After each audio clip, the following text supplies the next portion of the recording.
Hello everyone. Right, we've got a bit of a weird one.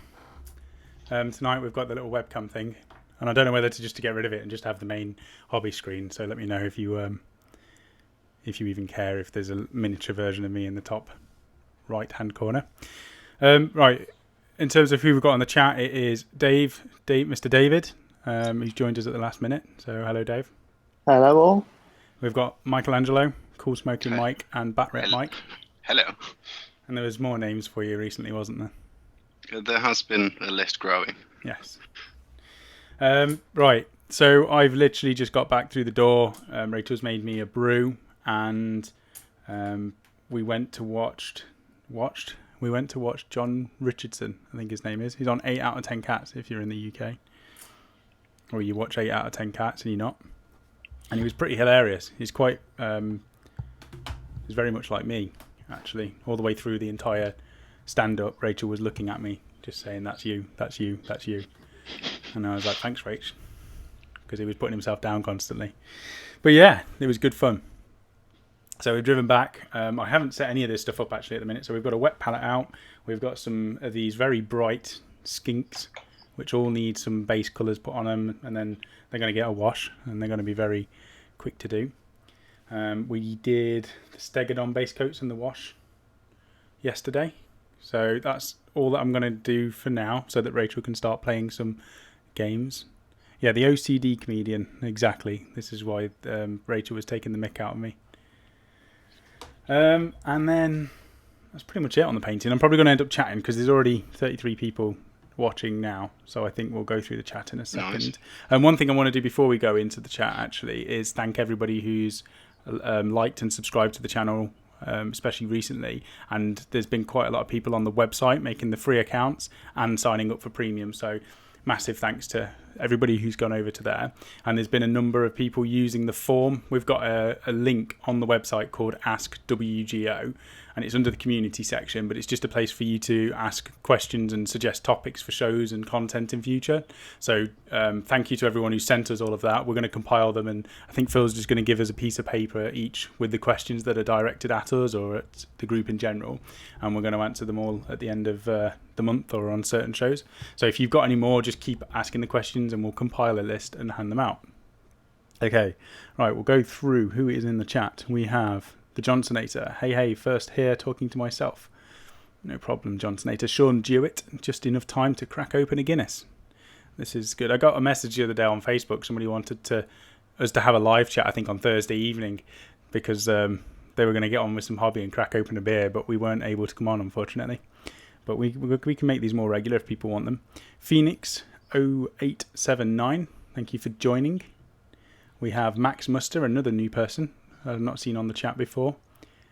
Welcome to the channel. Neil Young, we've got Liam Badley, Kim Lebrec, I think that's how you pronounce that. Maybe wrong, just tell me if I got that wrong. Frost and Fists, I imagine that's Mythos. Tabletop War James, Ashley Perkins, and Kablams, and Thor Dalim de Kaladai. I like that name.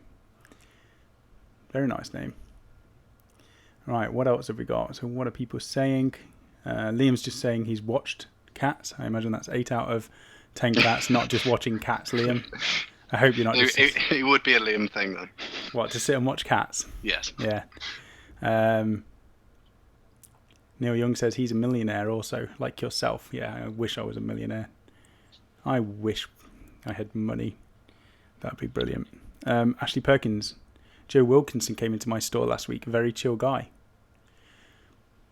I mean, there are a lot of celebrities that are quite chilled. It's nice. And then Ahoy Ahoy from Kiblams. What else have we got? Dark Elf Dave has joined. Rubric Marine. Nice to catch this live for once. Thank you. And we've got I Am Groot.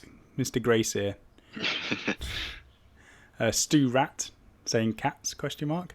8 out of 10 cats. He's not just staring into the garden looking at cats, I hope. And then we have C. Mawson saying, updating my Google name, so should see it change at some point to C. Mawson. Oh, there we go. It's updated. Well done. Also signed up for a premium account. Keep the great content coming. Thank you, C. Mawson. Thank you for subscribing to the premium membership. There's loads on the way. At the minute, there's a bunch of tutorials and the extra battle reports. The one with Pink is probably my favourite battle report so far. It was the Iron Jaws versus the Corn, what were they called? Bloodbound. and it was so much fun to play that game. And then we've got, I think this weekend we're trying to film 2 battle reports. Rachel, this is why I'm trying to get these skinks done so she can play some games with some skinks. So we're going to try and get 2 battle reports done. One will be for the YouTube Sunday weekly release, and then there'll be one for the premium the week after. So that'll be quite fun to film. Anders Olsen is saying, watching an atmospheric horror movie, so can't stay long. Just wanted to apologise for calling you a 40k channel last week. I realise now why you all rolled your eyes and gave a weary laugh. I can't remember doing that, so I wouldn't worry about it. We didn't direct that at you. We were probably all giving rolling our eyes. Yeah, we're probably rolling our eyes at Phil or something, not you. So do not take offence. But we do a lot of 40k. We do a lot of Age of Sigmar. We are branching out into different games, but it's a bit of everything. Oh wow, what's this name? Quart 5 Extac Cord. Wow, I can't even read. Nice to catch a live chat. I just subscribed today. Greetings from Switzerland. Thank you for subscribing. Thank you for joining us from Switzerland. And Neil Young has just turned off a movie to come and watch this. Nice. It's got to be a bad film. Like, you've turned that off to come over here. And Mythos has said, I just watched Apicorn Bat Rep. What did you think, Mythos? Without any spoilers, how did you find it? Seymour's and Slinky Slinks. I need some more for my lizard men, but I just like the giant dinosaurs so much. Yes, Rachel loves them. Right, let's start off with a topic. Then Dave and Mike can talk. I think Phil will probably turn up at some point during this stream. I don't know how long we're going to go for. Normally they're about an hour. Sometimes they go to an hour and a half. Because there's quite a few people in the chat already, I like to go through all of your topics and questions and things. So we might go a bit longer. We'll just see how this ride goes. Kablams is painting Skaven while waiting for the wife to return from hospital. I hope she's all good, Kablams. And Tabletop Wargames picked up more Sky Dwarves. Very nice. Yeah, Mythos has put the Bat Rep was quite an epic surprise. It was an awesome game. I absolutely loved it. I can't spoil it, but it was awesome. Ashley Perkins on a scale of... oh, he's saying how stoked are you for 8th edition? Without me swearing. Absolutely. On a scale of 1 to 10, I'd say I'm 10. In terms of ready for 8th edition. In terms of... Actually, no, just a 10. I'm excited. I'm intrigued with what they're doing. We're going to talk about the battle forging the armies. That will be the topic we'll go through. Maybe do you want to do that first, guys? Yeah, whichever you want to go with. Well, we also have Big Mech Dance School. Evening, just put down my brushes so I can head to bed and listen to you lot. I'm glad we put you to sleep. Is it the voice or the content? just let us know. Nathan Anderson, are you guys going to cover those new board games derived from tabletop games like Shadespire and that Infinity one? Yeah. Shadespire, isn't that supposed to be like the new Mordheim game? Could very well be. Yeah. Not sure. I thought it was. Brad Lever's put, did somebody say Sky Dwarves? And Bop Bop says, lol, hi everyone. Another great name. Gary Waddingham, I'm hoping I can play Deathwing Army again in 8th. I think you will be able to play any army in 8th edition. That's what they've said anyway. They've been quite confident with this. Al Woods Modelling Mayhem has said, hello, thank you for joining, Al. And I haven't actually been on Facebook since I left about 7 o'clock this afternoon or this evening, so I haven't seen if there's been any updates, but I'm really looking forward to seeing your Sigmar Showdown model, Al. You've got till tomorrow midnight, although Phil says American time, so it could be like Sunday, whatever. Yeah, well, I think that was more just to give anyone that little bit extra time if they were needing it. Just need to get it painted, Al, but it's absolutely like fantastic. If anybody hasn't seen Al Wood's model yet, it's basically a giant cave troll from Lord of the Rings, and rather than just sticking an ogre's head on it, he's sculpted trousers, sculpted like muscle, well not muscle, like nice. Muscle and fat, so it's more like an ogre rather than just a cave troll with an ogre head, and then built up like Stormcast shoulder pads and little bits of plastic hard looking stuff. Absolutely fantastic, the amount of work that's gone into it. So I'm really excited to see the paint job on that, Al. You've done a cracking job. Kim Lebrec has put looking forward for 8th and my Blood Angels Assault Army. And Big Mech Danscore says it's everything with a kiss, a cheeky little kiss. So the content and the voice sends Big Mech Danscore to sleep. Well, that's fine. Mr. Cragham's joined us. Evening. And Neil Young's just gone premium, loving the content. Another one. Thank you very much, Neil, for going premium. It absolutely means the world. Right, shall we do some painting or shall we talk a bit more? Right, let's have a look. What topic? Let's do Battleforge stuff before we start painting, because this is one that I need to click on things. So the news from Games Workshop today was Battleforged armies. How do you create your army in 8th edition? And they've said on the chat that we saw the other day, they said there's going to be 14 force organisation charts that were available for everybody. So that's just as a standard thing, rather than it being 1 HQ 2 troops and then you're limited to your formation rules. You've got 14 choices from the get-go, plus whatever they release in your own codex or your own theme book, whatever they're going to call it. Was that a definite that there's 14 ways, not that there's around 14? I remember the number 14. So and Rachel's just sent me a Seraphon list. She said she couldn't come onto the chat because she was busy. I didn't realise she was busy building a Seraphon list for me to paint for her. 14 force organisation charts. So that's what I thought. Somebody in the chat will say yes or no. Just add onions. They were nice. That leaves a lot of room to play around making lists if there's 14 different force organisation charts that they're doing. Is that Dave's whistly nose again? I think it could have been. If anyone's seen Me, Myself and Irene, there's like the guy that they pick up halfway through the film called Whitey, and I'm sure he had a whistly nose. Oh yeah. I'm going to call you Whitey from now on, Dave. Well, it's better than what you have been calling me. Yeah, we can't go into that. We can't talk about that. I know. But Whitey has got a whistly nose. Right, so let's stop talking about Dave's nose. And we'll go through the force organisation charts which were available. So there's 9 battlefield roles now. So rather than it just being HQ troops, elites and fast attack and heavy support, so we're used to having those 5, they've chucked in dedicated transport, flyer, fortification and Lord of War all as separate ones. I mean, we had Lord of War and fortifications actually, but flyer and dedicated transports were normally under... They didn't have their own... Was flyer not one anyway? No, it was like a type, but it never had its own battlefield role, like a HQ or a troop choice. They were usually either classified as fast attack or heavy support, weren't they? Depending on the size of them. And the same with dedicated transport. I don't think there was ever like a separate role for it. I thought it was like tactical marines, and then next to it you'd have a rhino as your dedicated transport. It wouldn't be like a separate bunch of like a page with all of your dedicated transports on it. Yeah, largely they didn't count, did they? They just were included within the main choice. So if it's Space Marines, it'd be included in your troops choice.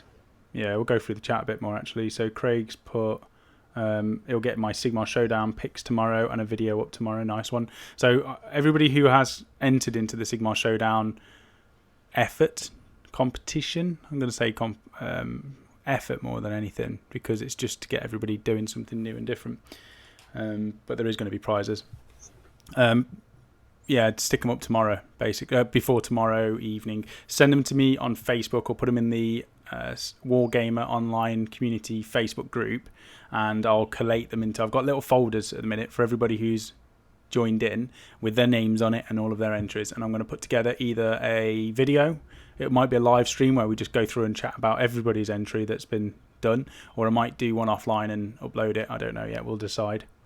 So there is still time as well if people are wanting to do it, albeit it's a short window now. It's like, what, 24 hours?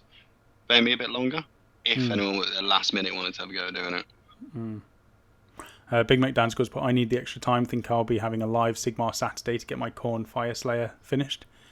Yeah, that'll be awesome. And Big Mech Dan scores done a really cool looking Slayer. I think it's... What were the 2 dwarves called? Dave, you might know the names. You know, the ones that went into the realm of fire and fought that giant magma beast that basically forged the lands, and one of them just goes and... Oh, I don't know. Well, he's based it on the picture, the artwork for that. So it's a really good job, and he's used the Dwarf Slayer model as a starting point. Nice. Okay, Craig's saying he's interested about this more than 2 HQ in a Battleforged army list now. Yeah, we'll go through that. I'm just going to go through the comments and then we'll get back to that. C. Mawson's put, wish I had the time to do an entry for the Sigmar Showdown, but I only found your channel recently and it's just not enough time for me to pull something out of my hat. Look forward to the next one. No problem at all. Again, thank you for joining the channel and watching our stuff, but the next one we'll be doing will probably be a 40k inspired competition thing, and or themed event. There we go, themed events. We'll probably start that either in June or July. I'm thinking July because it gives everyone time to get their head around 8th edition, build their armies for that, play a lot of games, and then in July, start of July, we'll probably do it then, and you've got a whole month to do the one character. It gives people time then, especially me because I've got no time. I'm literally editing stuff, painting armies, trying to film everything for the channel, and it's just taking so much time. It's worth it because I'm enjoying it, but I've got no time. What else? We've got Elster Nation. Well, thank you for joining us. Elster Nation has just jumped on board. Ashley Perkins said, no, Sam, only you may be the victim of the social bullies. So we can't bully Dave. Sorry, yes. Dave, you're not whitey. I've been waiting to hear that my entire life. Only I am allowed to be bullied. Surreal, greetings all. Hello, Mr. or Surreal. Stronghold TV, hello. Thank you for joining as well, Stronghold TV. Curious about dedicated transport. Did it say one per every other? We'll go through that. Surreal's put, where's Phil? I understand that it's not as good when Phil isn't here, but he should be on soon. He said he would be on anyway. He thought I wouldn't be on until 11:30, so he's probably told his wife that he won't be on until 11:30, which means we've got about just under 15 minutes for him to turn up and be the beard. What else do we have? Goodbye stupid formations, no loss frankly. Some major game breakers there, having lost a 15k game versus Inari. Soulfire spam versus Eldar. Recently happy to say goodbye, yes. Been wanting to play, this is from Bob. I can't even say that. Been wanting to play Age of Sigmar, but I'm torn on using the little square bases or the round ones. Not sure which way to go with it. Do whichever you want. There's never an issue with bases in Age of Sigmar, and it's just whatever you fancy. I like the round bases. I'm absolutely sold on round bases. As much as I loved 8th edition fantasy, round bases are just, they look so much better than putting models on. I feel you can just do that little bit more with a round base as well. Yeah. However, Dave, what's your favourite base at the moment? Oh, the new Wild West Exodus bases. They're like plinths for every model. Yeah, the Wild West Exodus bases are incredibly awesome. They're quite cheap feeling plastic, but they look really nice. And every single model looks like it's on a trophy stand. So I'm definitely a fan of them as well. Yeah, they do. And there's a lot more chat going on down here. What else is there? Luke's APS. How do? There we go. I can't do it in that northern. Even though I'm from Derby, that's a lot further north than Derby. That's where Luke's from, I believe. But thank you for joining Luke's APS. Another scenery legend. What else have we got? Grimnir. Someone's just shouting Grimnir. I don't know what in relation to. It's the name of the dwarf. The dwarf. Oh, Grimnir. I was thinking of Space Wolf. So Grimnir is the one that he's based it on then. Awesome. I was going to say Grundy if you actually pressured me for an answer, so I'm glad I didn't say anything. Sad to see, this is from Ashley Perkins, sad to see fluffy non-cheese formations go, but happy about free transports and reanimating wraiths disappearing. I think there's going to be a lot of fluffy army lists. Jonathan Shaw has joined. Thank you, Jonathan, for joining. And Mike Fifield. Okay, let's Skychan as well. Yeah, I made it to your live streaming. Love your channel. Thank you, Skychan. And I'm going to stop reading the chat for a second just so we can actually get back to what we're talking about, because otherwise I'm going to get lost. So I'm going to hold the chat there. I keep saying stuff and I will get down to it. It's just I have to scroll at a certain pace that I can read. And we all know I'm a little bit bad at reading. Right, so there's 9 battlefield roles now. Now, the other thing they've done is the detachments have individual benefits as well as having restrictions. So pretty much what we're used to in terms of formations, and also maybe Rite of Wars from Warhammer 30,000 or the Horus Heresy stuff. Because your Rite of Wars, you normally have extra stuff that you're allowed, as well as having to stick to certain limitations or not being allowed certain units. So maybe it's going to go as far as that. Maybe it's just going to be a bit more straightforward and say you're only allowed so many types of battlefield roles in your list. So the other part of this is you're going to get a different amount of command points to spend, and I dare say we're going to be getting extra special rules on top of that. So you'll have command points as well as other benefits on top of that. They've said we'll cover exactly what these can do for you soon, but trust us when we say they are incredibly useful if used wisely. This is the command points, and you generally get more of them if your army is a well-rounded and balanced force. So we've got the 3 examples. The first example is the patrol detachment. So rather than having the normal force organization chart, which is 1 HQ and 2 troop choices, and then adding on all the rest of the choices, your minimum for the patrol detachment is 1 HQ and 1 troop choice. And then from there you can add up to an extra HQ choice, 2 extra troop choices, and then the elite, fast, heavy and flyers have all got set numbers 0 to 2. Then it says dedicated transports may include 1 for each other choice. So yeah, I didn't read it like that the first time. I read that as if you take a HQ, a troop, and elite, say you've got 3 choices, you're allowed 3 dedicated transports. Maybe it doesn't go like that. Maybe you've got to take 4 choices so you can have 2 dedicated transports for each other choice. I don't know, one or the other. Somebody can discuss that in the comments. The restriction is all units must be from the same faction, and the faction is going to be the keyword, I think, same as Age of Sigmar. So you'll have things like Necron. I don't know if the start is. Well, they may have. Well, the examples that they gave earlier on for the single detachments you had for the keywords was Tyranid, Blood Angels, or Imperium, for example. Okay, so maybe Space Marines will have Astartes as well as Blood Angels, if it was a Blood Angel. So that Possibly. certain units can influence Astartes, but only certain things can influence, say, Blood Angels. And that way you can still mix your armies up, but your benefits only go across, the specific army that they planned it to go with, really. Command benefits, you get none. So you get no command points for taking the patrol detachment. And now the next one up is the battalion detachment. This gives you 3 command points. It's got the same restrictions. They all have to be from the same faction. It's got the same dedicated transport allowance, but the minimum for this is 2 HQ choices and then 3 troop choices, which I really like the idea of. I think it's done quite tactically in a way that a lot of people build their armies around the 1 HQ and 2 troop choices. Everyone's going to need an extra troop choice now, so that's going to mean people will go out and buy even more troop choices. And it'll also make it a little bit... Oh, Pink's messaged. It will make it a little... What was I going to say?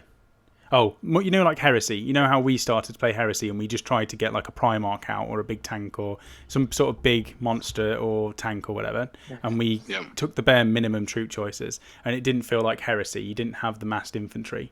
I'm interested to see what happens with this. It was cool still playing it that way, but it didn't have that feel of the massive infantry that did it. It doesn't feel like a war. There was a few of us that had a lot of infantry, but I think I was quite light on it. You were just all doing it wrong. I was all about the infantry. If I could fit more in, it was even better. Yeah, but what I mean is now they've put the 3 troops in, maybe you're going to see a little bit more of the core battlefield role come into effect.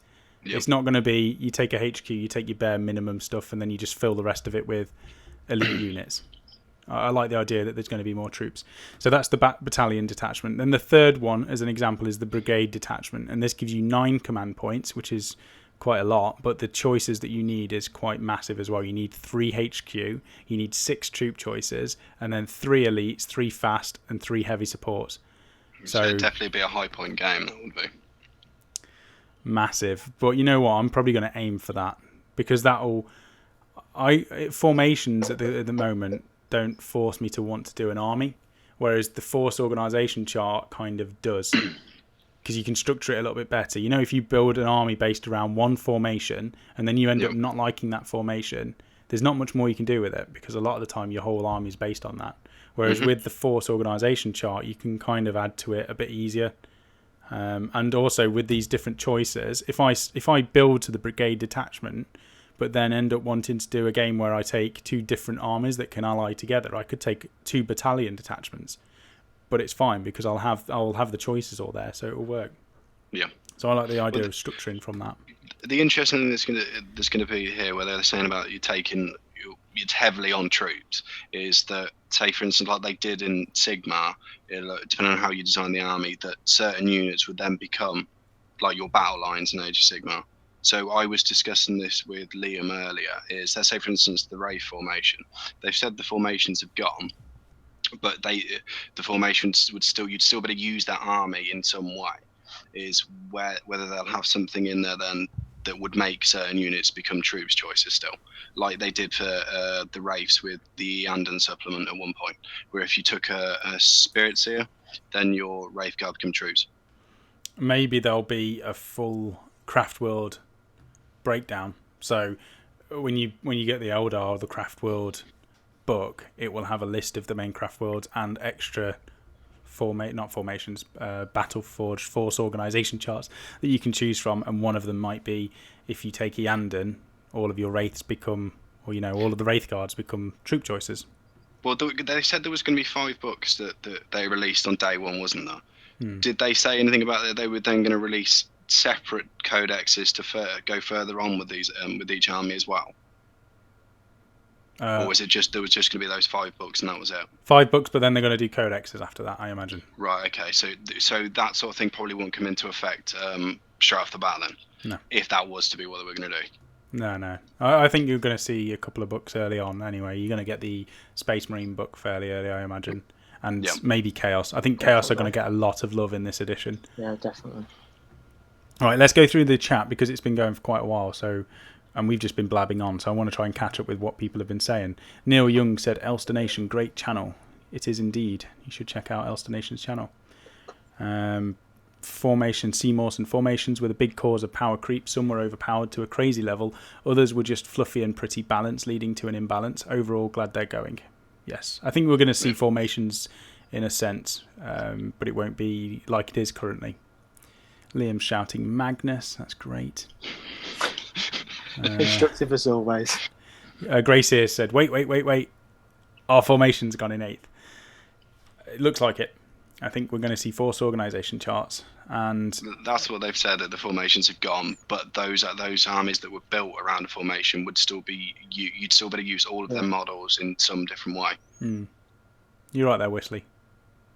Oh, okay. I thought it was the dog. I thought it was Khaleesi at the door doing a little whine, but then I realised it was your nose again.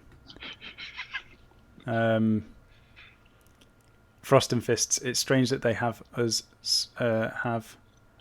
such cool formation. Used such cool formations recently just to take them away. Get you. So I think for people who have bought, Games Workshop did these massive bundles on the website, didn't they? Where you paid maybe $1,000. You dropped your microphone as well there, Dave. you pay like $1,000 to get a huge army, and the reason you do that a lot of the time is, one, you get the really cool amount of models, but that kind of push over the edge was that you got a really cool, unique formation that you couldn't buy unless you did it in one big click bundle. So I'm interested to see what they're going to do for the people who have done that, whether it will fit into one of those organisation charts and they're still going to get some sort of bonus because they're going to be available for everyone if that's the case, or whether you've just got to kind of get over it. I don't know. It's kind of harsh. Wood said, I like curves. Don't know what that's in relation to, but fair enough. Bases. Oh, bases. Yeah, bases. We've gone way... I've got a lot of chat to get through. I might have to skip a few, but I'll pick out what I can because I think people are chatting to each other now as well.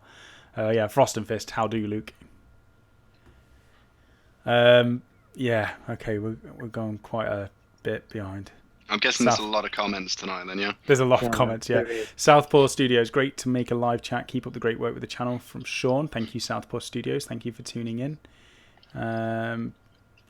Surreal, I have every Necron unit they make, 2 of some. Well, that's excellent. You're going to be able to use all of them in the new edition.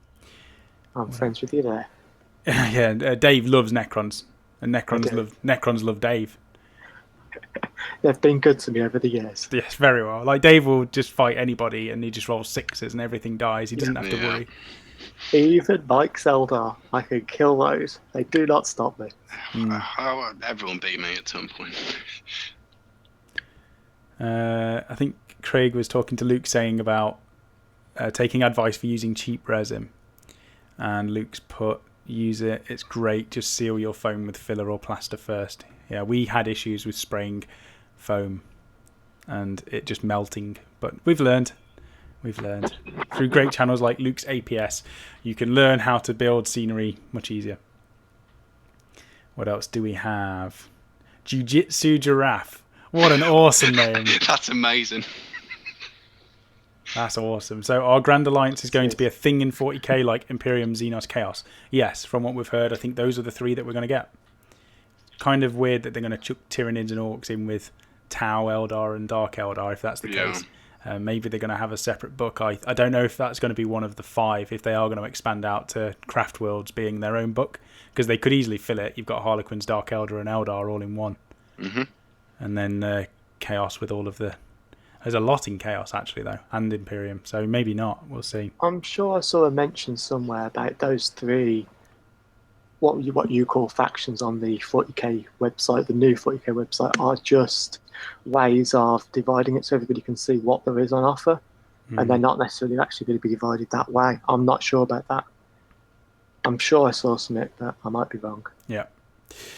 Kim's put, so we will need 3 troop choices for real. Yeah, if you want to take the, what was it called? The battalion detachment, you need 3. If you want to do patrol detachment, you only need 1. So it's down to your choice, really. You play the list you want. But that's only that they've only given us 3 examples on building a list so far, haven't they? So there's still a number 11 to come.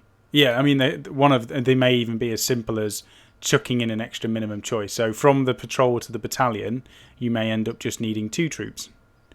And for that, you might only get 1 command point. We don't know how different the other 11 charts are going to be. We'll have to see.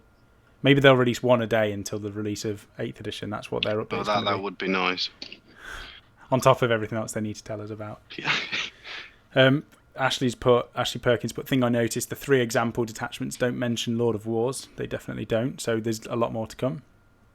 Matthew Pink has joined. They're also... Can I just jump in there? They're also limited to 2 flyers each, so that's something to look at. Or you're going to be able to take flyers as dedicated transport. True. I don't know.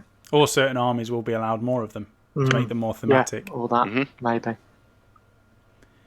Mawson's put, I like the troop requirements. I'm a big fan of troop heavy armies. Min-maxing has never been something I enjoy. It's why I love my Guard and Tyranids. And Dark Elf Dave has put, yes, separate codex as well. Sir Marcus Kane, another cool name. Any news on the Psyker powers? The only one we've seen so far was Smite, and after that, you know what? That's going to be an update in it. They'll release those for a day's release at least. Wow, it depending on where, because we're still not 100% as to when 40k is going to 8th is going to launch yet. That we could have quite a lot more information still to come out yet. Yeah, definitely. I'm interested to see more than ever this edition, because it's going like Age of Sigmar with the psychic powers to a point. I mean, it's not 100% the same, but it's very similar. I'm more interested in using psychic powers this edition, and I keep leaning towards the Astra Militarum for my new 8th edition army. I'm very tempted. I'm on the edge, but the thing that's pushing it back for me is I want to use Psychers a little bit more prominently in the army. So now I'm thinking White Scars, because the way that they're doing the different ways of building the armies, where it seems to be like they're pushing for taking more than 1 HQ. So then you'd be looking at having something like that then. Because like before, like when I play the Eldar, I'd only ever take a Farseer, and that'd probably be about it. But now, if I was building a list around with 2 HQs, then I'd probably have Farseer and then an Autarch in there as well. See, with the Astra Militarum, I was going to say Imperial Guard there, because that's just like muscle memory. In terms of HQ choices, they're never really as powerful as they are in other armies, are they? Like, you'll have a Space Marine chapter master or a captain or whatever, and the equivalent in Imperial Guard is a dude with a pistol. And although like Commissar Creed looks awesome, they're there to buff the army. They're not there to get into close combat with a another hero and have a nice fight, which is how I play. So I don't know if Astra Militarum is the army for me. Although I like the look of them more than anything, I think I'm going to lean towards White Scars again, just because I can get a bunch of Psychers. And you know what? No, I'll do that for Heresy. I've got a really cool idea, and I don't want to say it on the internet. Do you remember now, that conversation we had at the end of the show on Wednesday? Which one? Well, the bit where you called it, we're all picking on you. Yeah. Yeah, you're doing it again. No, I'm just choosing an army. I don't want to commit to 8th edition and then realise I picked the wrong army and then have to start it all again, because then the bullying will never stop. I want to properly pick an army. I've not chosen yet. I went from Chaos to Imperium to Astra Militarum to back to Space Marines. I've not chosen. I've still got time. Stop it. There has been no official choice yet. There's been no official choice. I have not committed. When I commit, if I change my mind, then you can bully me. Until then, this is all just speculation and back and forth. Until you've posted a commitment up in writing on the Warhammer community website, basically. Yeah. Or said it in a chat. I've got a really cool idea for my Space Wolf. What are they called? Not Rune Priest. Is it Rune Priest? The Psychers. It is Rune Priest. Is it Rune Priest? I'm thinking dwarves. Yeah, they're. I'm so confused. Okay, the Psyker for. So in one of the Heresy books, it might have been Prospero Burns or Thousand Suns. I can't remember. There's a really awesome scene. Is this going to be a spoiler? No. Okay. No spoilers. But there's a really awesome scene with a Space Wolf Psyker in the warp. And I really want to create a model, more of a diorama based on this. So now I've said it, you can't steal the idea, because pretty much I've given that away with what I'm going to do. It involves a wolf in the warp, killing demons. And that's been in my head how I want to do it for quite a while. I'm not going to say any more, but that's on the card. All right, let's get back to the chat. Else Nation, thanks people. Sorry, busy painting, so I keep missing the chat. I mean, I'm not painting. This is supposed to be a hobby session, and I'm just reading the chat. So I apologise if you came to watch me paint skinks, but I'm just making sure I talk to everybody rather than... Here you go. I'll put my stuff in front of the camera. We've got a purple flappy thing here. There we go. Purple flappy thing. He's had his base coats. We've got some dudes carrying... Well, they're not carrying, they're going to be sitting on the back of something. There we go. I've lost the diamond bit that goes on the top of this. There's supposed to be a big gem, and I don't know where it's gone. So I'm a bit worried now, because it's going to be a bit of a useless... Does Rachel know? Rachel does not know, so don't say anything. Get that out of the way before she sees it. I think she's probably watching. She's not watching. Yeah. Oh, you're okay then. How supportive.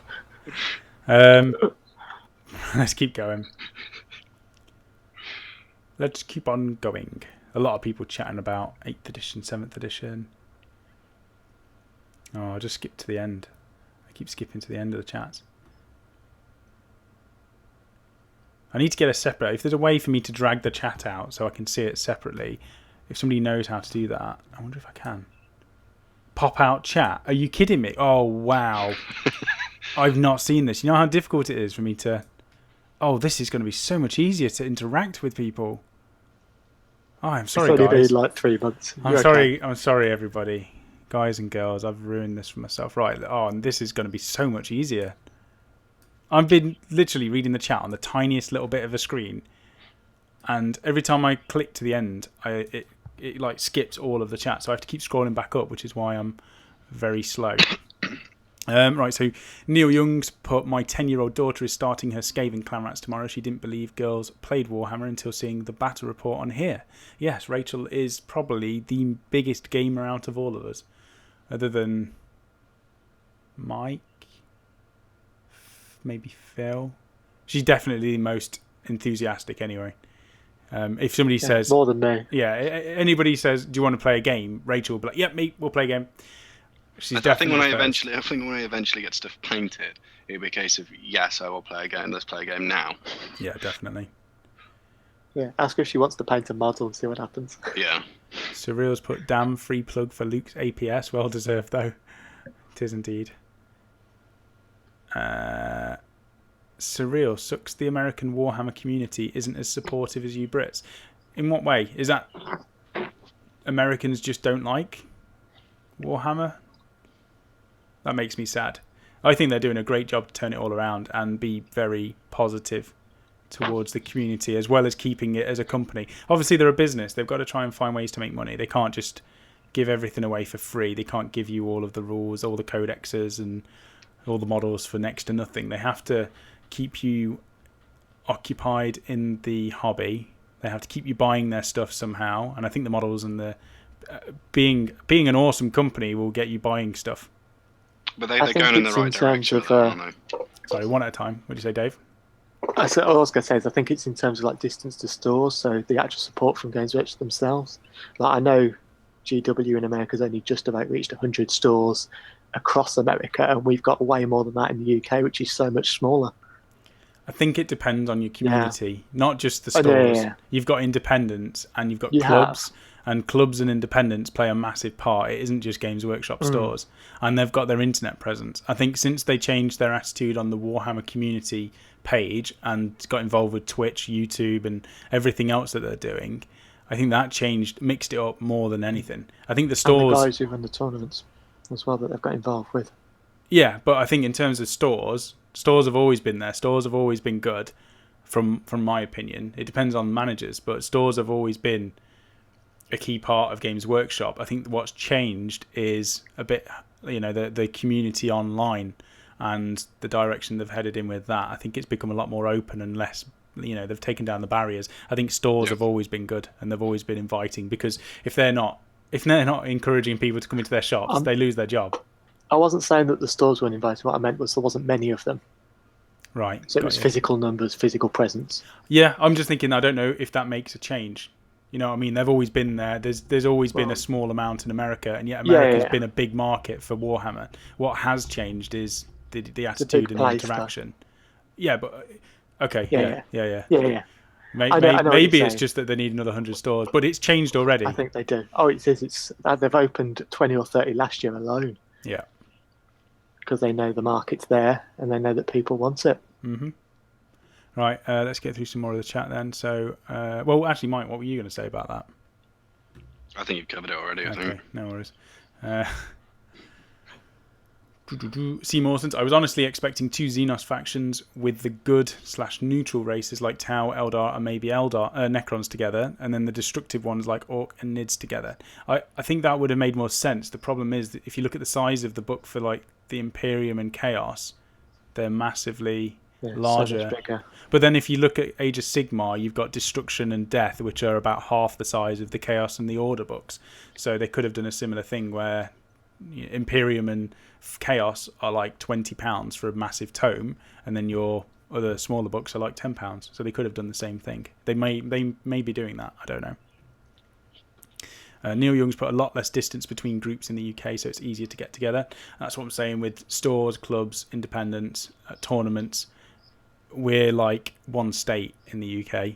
I think we're on Wargamer Girls channel. I don't know if it was before we went online, afterwards, or during, but we were talking about the distance of everything spread out. Like the UK is the size of, smaller than some states in America.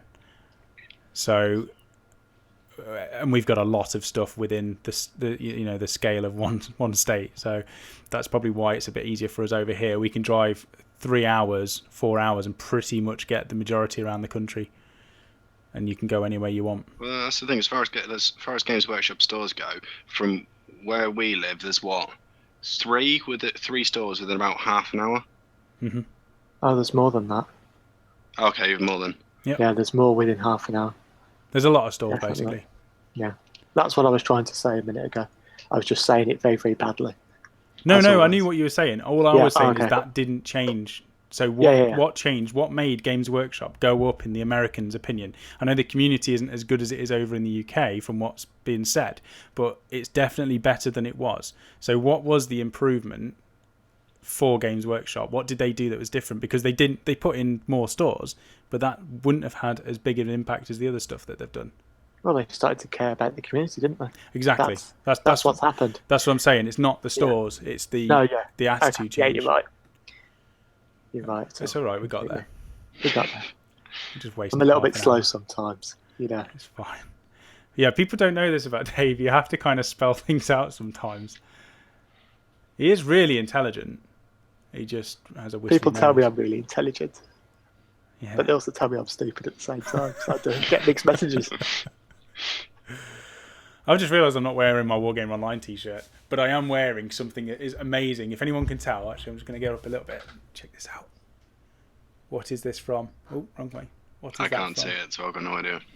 It's my favourite book series, which is coming out as a film very soon. So extra points. Yeah, okay. Don't say it, but extra points to anyone who gets that. Right, let's see what else we got. Pink is saying, I want to play Psychers. So White Scars. Surely Grey Knights, mate. You know what? White Scars had a lot of Psychers. They were against the edict of Nike. I always call it IKEA because that's how I remember it. The edict of IKEA, where they couldn't use awesome furniture. I like the idea of White Scars because I can do a bit of everything. Not just Psyker everything to pieces, because then I'd pick Thousand Suns. What else have we got? Also loving the channel. Recently heard of you guys from the Facebook 40k groups. We don't really post anywhere on 40k, well, anywhere on Facebook other than our own community group, so I'm not sure how we're on those. But thank you for joining. Maybe we should. We don't like to spam channels. We just like people to discover us. It might have been other people though that shared your stuff, maybe. Yeah, there are a lot of really cool people sharing. Yeah, there is. What do you think of the new Warhammer 40,000 website? Whoa. What is this? What new 40k website? That was the one I was telling you about earlier, where everything's split down into factions. Have you not That's seen where it you've got yet? your 3 factions from. When did this happen? When they said that when 8th was announced. The same day. Well, I'm looking at it now and it's not split it down. No, it is. What's the Where website is that you're on? I can't remember how you built it. Oh, Are you on about the Games Workshop website? No, there's a website called warhammer40000.co.uk or something. Oh, I thought you were on about the store. This is why I haven't seen it. Because when I go onto Games Workshop, I go straight to the website. I don't click on much else. I'm like, I'm going to go to the store and I'm going to buy stuff. And they're still set up into their individual factions, which is why I haven't seen it. right. Right, let's get down this a little bit quicker. Oh my days, there's so much. It looks like Phil's in the chat. I've just seen somebody shout Phil. Is Sam running for public office? What does that mean, and why would I be running for anything? I don't run away from anything. We talked about this. I walk at my own pace. What are you talking about, Stu Rat? Alright, let's keep going. A live stream where someone picks on Sam, you need to be way more specific. Yeah, every stream is picking on me. Emmett Walker says, stop tire kicking and go with Grey Knights. No, I've got Grey Knights. Well, Rachel's got Grey Knights, and I don't like them. Adrian Kramazik, good evening. Welcome. And Matt Denham, never mind starting a new army. I'm looking forward to my old armies with fresh eyes. Yeah, I mean, that's the thing. We're all going to wake up on launch of 8th edition, and it's going to be like Christmas. It's going to be so good. Sean Dewitt's put, where's Tyrannosaurus Phil? Because he said he's... what did he say? He's going to be tired, and he said he's like a tyrannosaur of hobby or something. He's just going to come on and shout, what do you call it? What's his name? Magnus. How could I forget? Ryan Benfield, hi, I just joined. How late am I? You know what? We've been going for almost now. We've not even got through one stuff. We're just going through chat. We're just talking. We're still catching up on all the comments in the chat, aren't we? So yeah. I don't know how long ago that would have been. Cragham's put, Sam's mouth's moving and words aren't coming out on time. Is that happening to everybody else? If it does, then I don't know what's happening.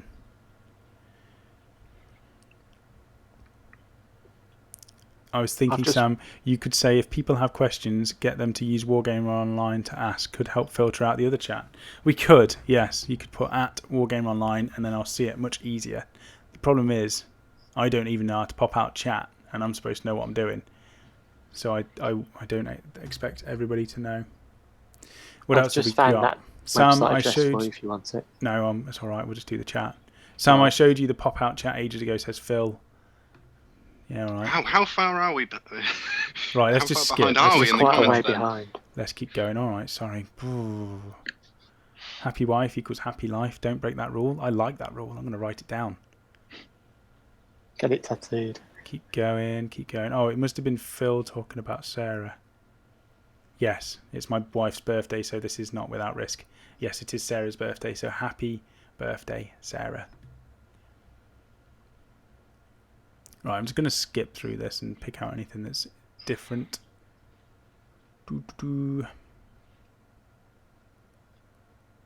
Come on.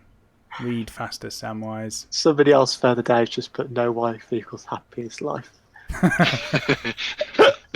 Yeah, that's registered with me, unfortunately. Off-brand, Sam. What's Phil on about now? Oh, it's because I'm not wearing my t-shirt. Yeah, but you know what, Phil? At least I turned up. We could all complain about my t-shirt, or we could just get on the internet and chat, hobby or madness. Matt Pink's put Dark Tower. Yes, it is Dark Tower t-shirt. Liam Badley's put Dark Tower. Neil Young's put t-shirt is famous 5. Jiu-Jitsu Giraffe, 100% Dark Tower. Yeah, here we go. So we're catching up now. And Adrian said I almost pronounced his name right. Close enough. All right, I think we're getting towards the bottom now, so we can carry on. Dark Tower shirt. Yes, it is. Dark Tower is an amazing series. If you haven't read it, read it. If you can't be bothered to read it, wait for the film. It's not going to be long. It will be different to the book, but it's going to be good. Kablamza said audio sync is fine, so I don't know what's going on. Craig made me check my audio for no reason. And what else have we got? I get to use the sentence here. Try turning it off and on again. Yeah, I'll just stop the stream to try audio. No worries, guys. This is from... No, not for you. This is from Dave. We're just going to stop the stream. It's the only computer advice I know. Try turning it off and on again. It never works for you, does it? So then you dismantle stuff. You just dismantle everything until it works. Redcuffs has said, has anyone mentioned the 3 preview released force organisation options yet? Yes, we have. We'll go over very quickly. You know what? We won't. We've got patrol, battalion, and brigade, and they mean you have to have certain choices. We're not going to go any more than that because we just spent almost an hour talking. What else have we got? Anyone else have that one staff member at their local GW that's a bit pushy? Yes, but I think it depends on the pressure that's put on that member of staff. And I don't think people go into sales to be like that. I think they get moulded by higher ups to be like that, and I don't think they're like that anymore. At least they weren't when I was there, and that was over 2 years ago. You know, I think the other thing is like the way that when I was working in a shop, when I was managing the GW store that I was in, it was more of a, you talk to customers about their hobby, and they will tell you what they want, and they will get excited about what they want, and you're there just to point on the wall where it is, or to help them buy it through the web store, or to help them organise a list for what they want for their army. And that's how sales work in Games Workshop. You sell to a customer exactly what they want to buy, not what you think they should want, not what is broken in your eyes, and don't assume that every single customer is the same as you or your friend. There's customers that just like buying books. There's customers that just like gaming. There's others that paint constantly and don't play games. Find out what that customer's hobby is, and then sell whatever it is they want. And that's, I think, the way that Games Workshop is doing going forwards. That's the way I did it in my store, where you're not doing a sales conversation. You're basically providing the customer exactly what they want, and you're talking to them about their hobby, genuinely interested, rather than putting on a sales spiel just to sell something. Yeah, with me, you just point to something across the room and say, Dave, have you seen that yet? Yeah. That works a lot. We went to Crescent Gaming Consortium. What day is it now? Friday. So we went probably Tuesday, Wednesday. We went on Tuesday. Me and Dave went. Just to have a look around. Such a mistake. Because Dave had never been to this store and he wanted to have a look at it. And this is where we're going to be going. It's always a bad idea with Dave. We're going to be going for our studio, so it's going to be an awesome place anyway. We're going to be there quite often. However, Dave and me in a shop is just a bad thing. And Dave ended up with, I think, three or four different board systems, like different games. I wish it was as low as 4. It was higher than that. There's a lot of about games. 7. 7 games and all sorts. The Exodus, Wild West Exodus starter set, the Star Wars, what was it called, Dave? Star Wars Imperial Assault, I think. Imperial Assault, with every character that he ever wanted. In the end, we're going to do a bunch of painting tutorials and an unboxing because that stuff looks amazing. Or more than one unboxing. What was the other one? Z War 1? Z War 1. You said Wild West Exodus starter set? Yeah. There's a lot of stuff, basically. Dice Masters was what we bought on Tuesday as well. Dice Masters, we talked about that. But yeah, there's loads of stuff.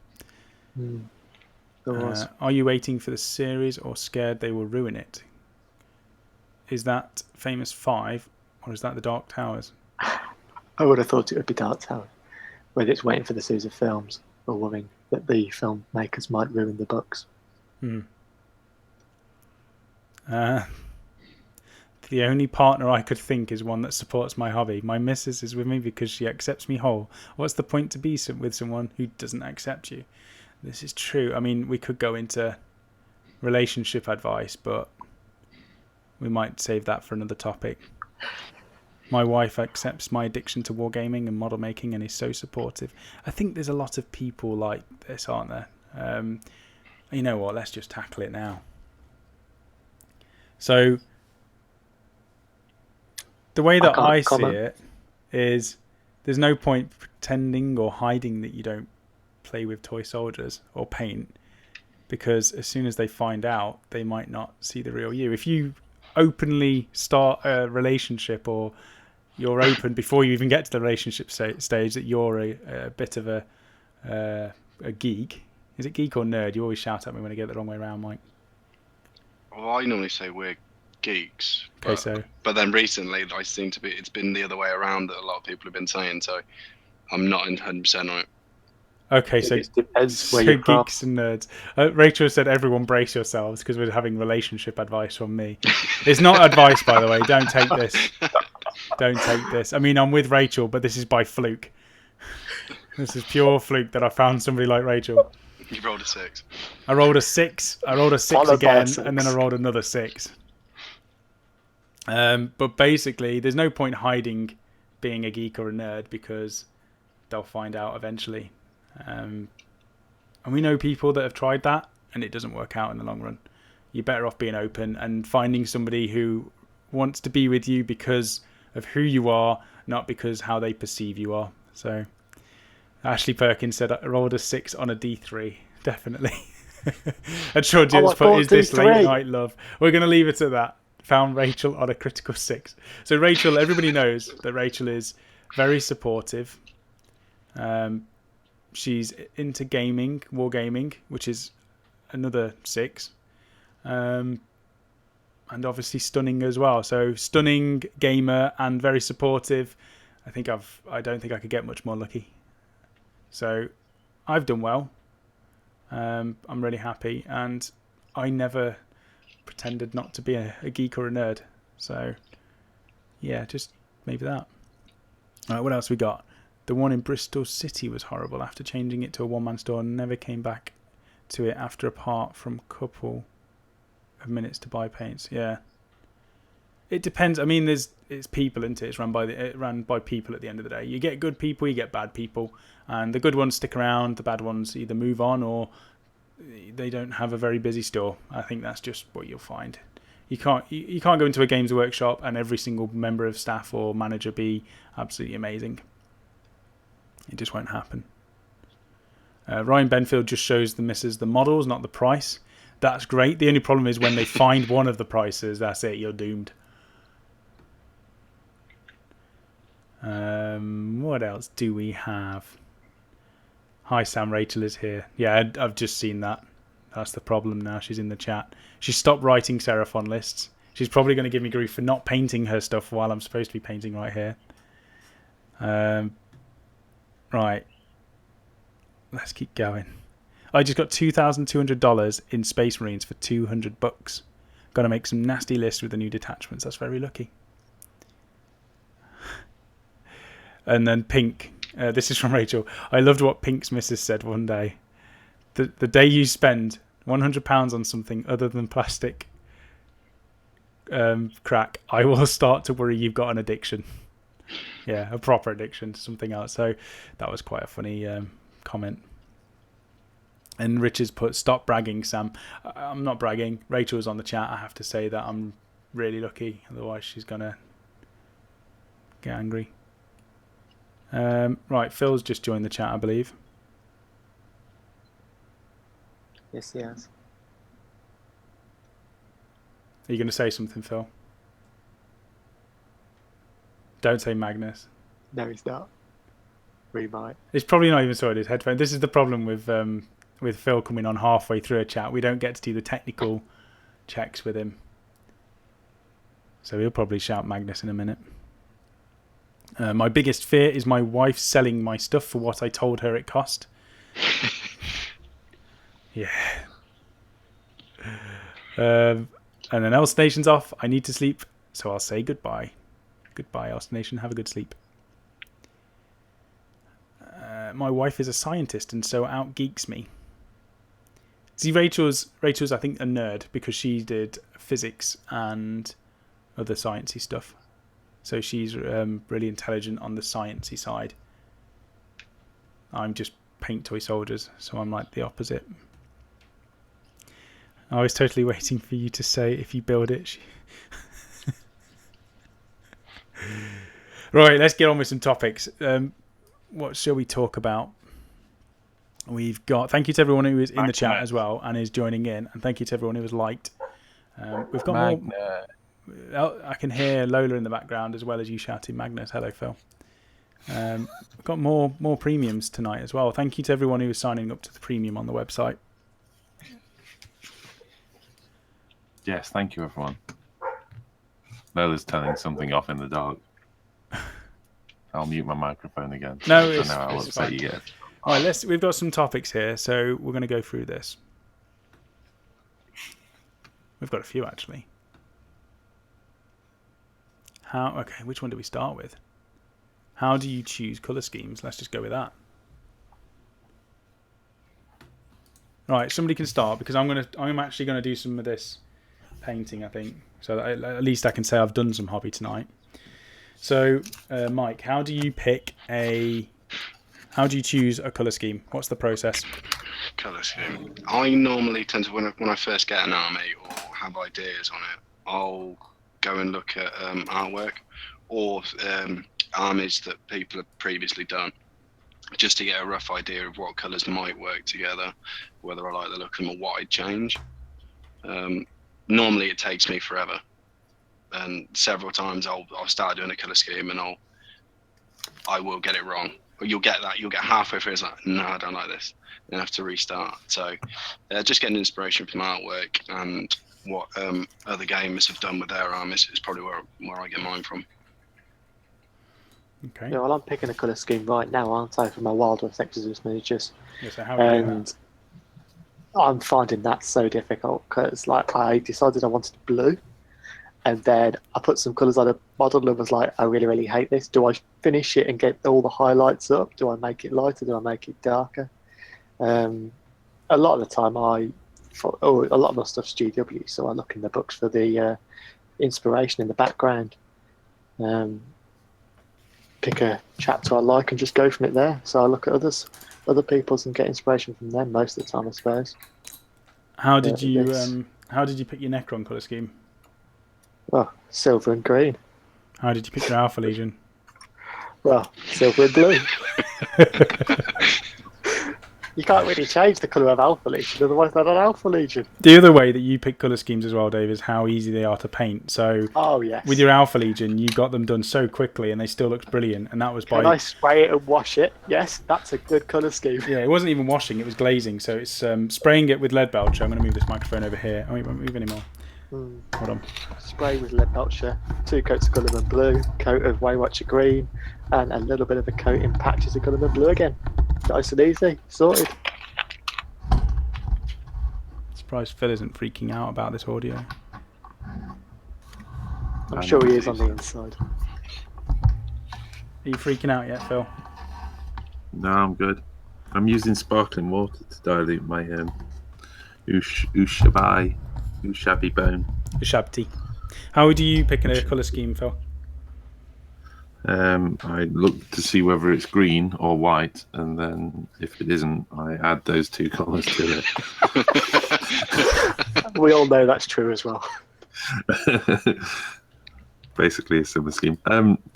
I actually quite like following some of the sort of standard army colours. So, like, for instance, I did do Beetle Tan for my Eldar, hence the green and white joke, because I think for an entire lifetime I was painting things green or white. But I do like to vary it, so I don't like to just go straight out of the book, you know. So I introduced a lot of golds and things like that because I wanted more of an accent colour. So the colour wheel, of course, is a great place to go to. So also, you know, so if you're good at painting one particular colour, like green, then white, check or out gold? the colour wheel and look for complementary and contrasting colours and design a scheme around that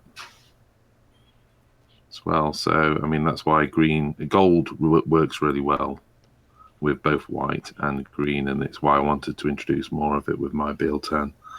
So you'll see some quite heavy areas of gold on like the jet bikes and things like that. I think some of those, they have been put up on the showcase, haven't they? So people should be able to see what I'm talking about. Yeah. I think for me, picking a colour scheme, there's multiple ways I do it, but the main one is testing it. So I'll get a bunch of colours. I'll use the colour wheel to try and find contrasting colours. I normally at least have 2 colours that contrast, and the rest of them I'll blend them together. So there's normally a lot of browns on mine for like pouches and clothing and straps and stuff like that. But then the main colour will be something quite bright. Is that Sarah? Yes, she's Hello, just Sarah. saying hello. She says you get one night off from bullying because of the nice things you said about her on the chat just now. What did I say? No, it was a bit bad. Did I say something nice? I think you actually read somebody else's comment out, but I'm always nice to Sarah anyway. Is she sticking that dryer on? you know what? She was just cranking the tumble dryer. Yeah, she is. We've got a running theme. And if you shut the door and I go and come up.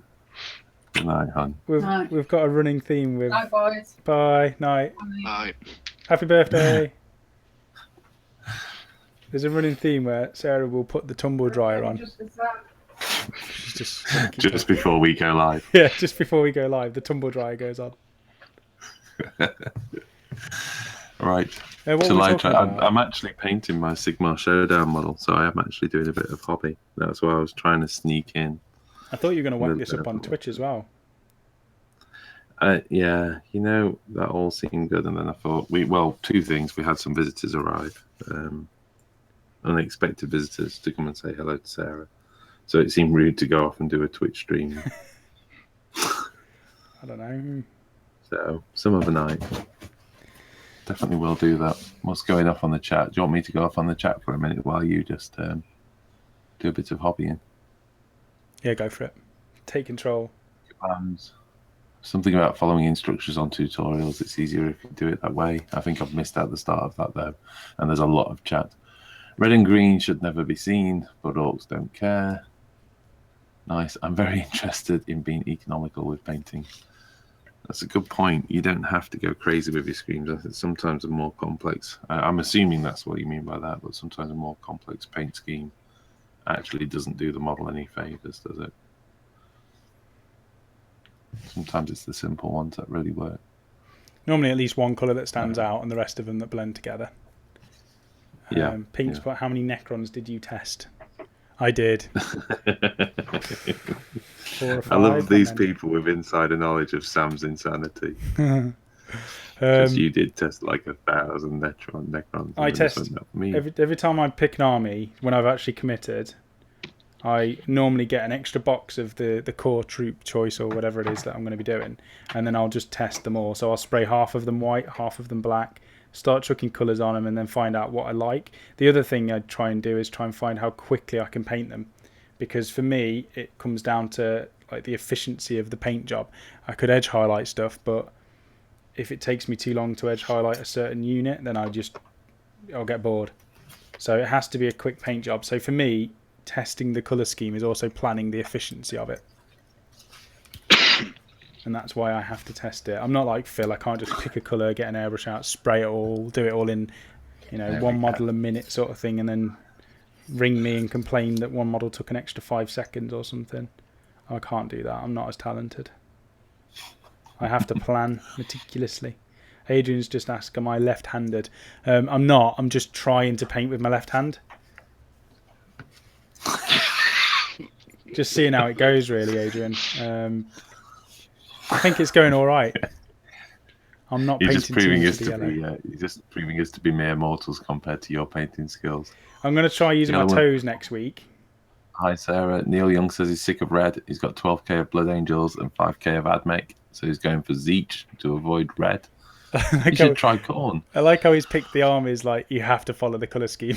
So rather than picking he's had to pick a different army rather than just paint his Admech black or orange or something like that. But they look best in red. I know what he's saying. It's the red and golds and silvers look amazing. I always prime black and Zenith highlight, and then I go with a flow. Good point. I'm a big fan of the Zenith highlight, so I'm with you there, Adrian. And I pretty much do it on every single model. It helps you also map out the detail of the model sometimes, I find. So you kind of catch all bits of detail that sometimes you don't see when it's just on the sprue. Wargamer Viking. Good night. We've not heard from Spud in so long. Hello, Spud. Hey, Spud. How you doing, man? Still looking forward to ChillCon. I'm getting more and more excited about it. We've had to plan because me and Rachel were going on holiday, and I'm really worried because it might be around 8th edition, so we're gonna have to see what happens. But the other option was to go the last week of May, which meant missing ChillCon and Warhammer Fest. So Chill Fest, our weekend that's coming up, and couldn't miss that for the holiday either. So Rachel was kind of like, we're not going on holiday at the minute because of Chill Fest and it's ChillCon. 8th edition. It's ChillCon and Warhammer Fest. We named it Chill Fest. About the combined into Chill Fest. Carry on. So we will go on holiday. I won't disappoint her because we haven't been for many years, and she deserves a break because she worked really hard. And we'll survive without you, Sam. We'll be good. We've got all the gang. We can do some pretty wild stuff while you're away as well. Experiment with some new formats. So I'll be gone for a week. So either the channel is going to just blow out of proportion and Phil's going to just nail it. We're going to have more people on the chats than ever. And then he'll just get rid of me. He'll be like, Sam, you've been dragging us down. Oh, Sam, you're the cornerstone of the bridge. I don't even think a bridge has cornerstones, but you know what I mean. That one in the... I'm a useless cornerstone. You're the useless part of the bridge. It's not even the keystone. The keystone. Thank you for... Is anybody on the chat put keystone? No, but thank you if you were going to. It's not that, Sam. Sometimes you get mirror reflection from camera. I do on Skype. Yeah, I am left-handed. I do sometimes think, is it worth me trying to paint with my right hand? Because everyone always gives me grief. Well, they give me grief anyway. It's the bullying thing. But everything I do, there's always a little gripe. And the left-handed one comes up quite a lot. They're like, oh, you're a lefty. Oh, another lefty. It's like, what have I done? I'm left-handed. I didn't commit a crime. I just held the pencil the wrong way round when I was in primary school and went with it. And ever since, I've been ridiculed for it. Let's see. I just can't hold... Look at this. I can't even hold the paintbrush. Oh, maybe... Sam, now's not the time to start changing the orientation of your hand. No, you know what? I could do it. For this stream If you're painting red, Sam, would you prime with white or black? It depends how bright you want it to be. If you want a really bright red, then white. If you want it dark, then black. If you're not sure, spray it black and then do a white over like a zenithal spray. I'm not going to paint right-handed. It's going to slow it down. Although I could do it, I think. Next week it's going to be painted with my feet. I would go with the zenithal again. So I would actually do the black, which gives the red depth in the shadows. Zoom in. But then the white zenith. With this model. Sorry? I'm zooming in with this model. Because this has had the black and then the white over the top. So while the black was still wet, I sprayed it with the black primer and then sprayed it with the white from an angle up above. And now you can see it looks quite speckled, but that's not the texture ruin. That's just the white going over the top of it. And you can see down here on the armour, it's not changed any of the texture on the model itself, but it allows me to see all of the different bits of detail on this model, and in between all the recesses, like in his cheeks, in his eyes, on the shadowed areas, it's just nice and dark. It's much darker, so it's in between. I would definitely recommend doing this. Phil showed me this, and it's his technique that he showed me, so I can't take the paint is the nature of those spray can paints is they're self-leveling, and you can get airbrush equivalents as well that'll self-level.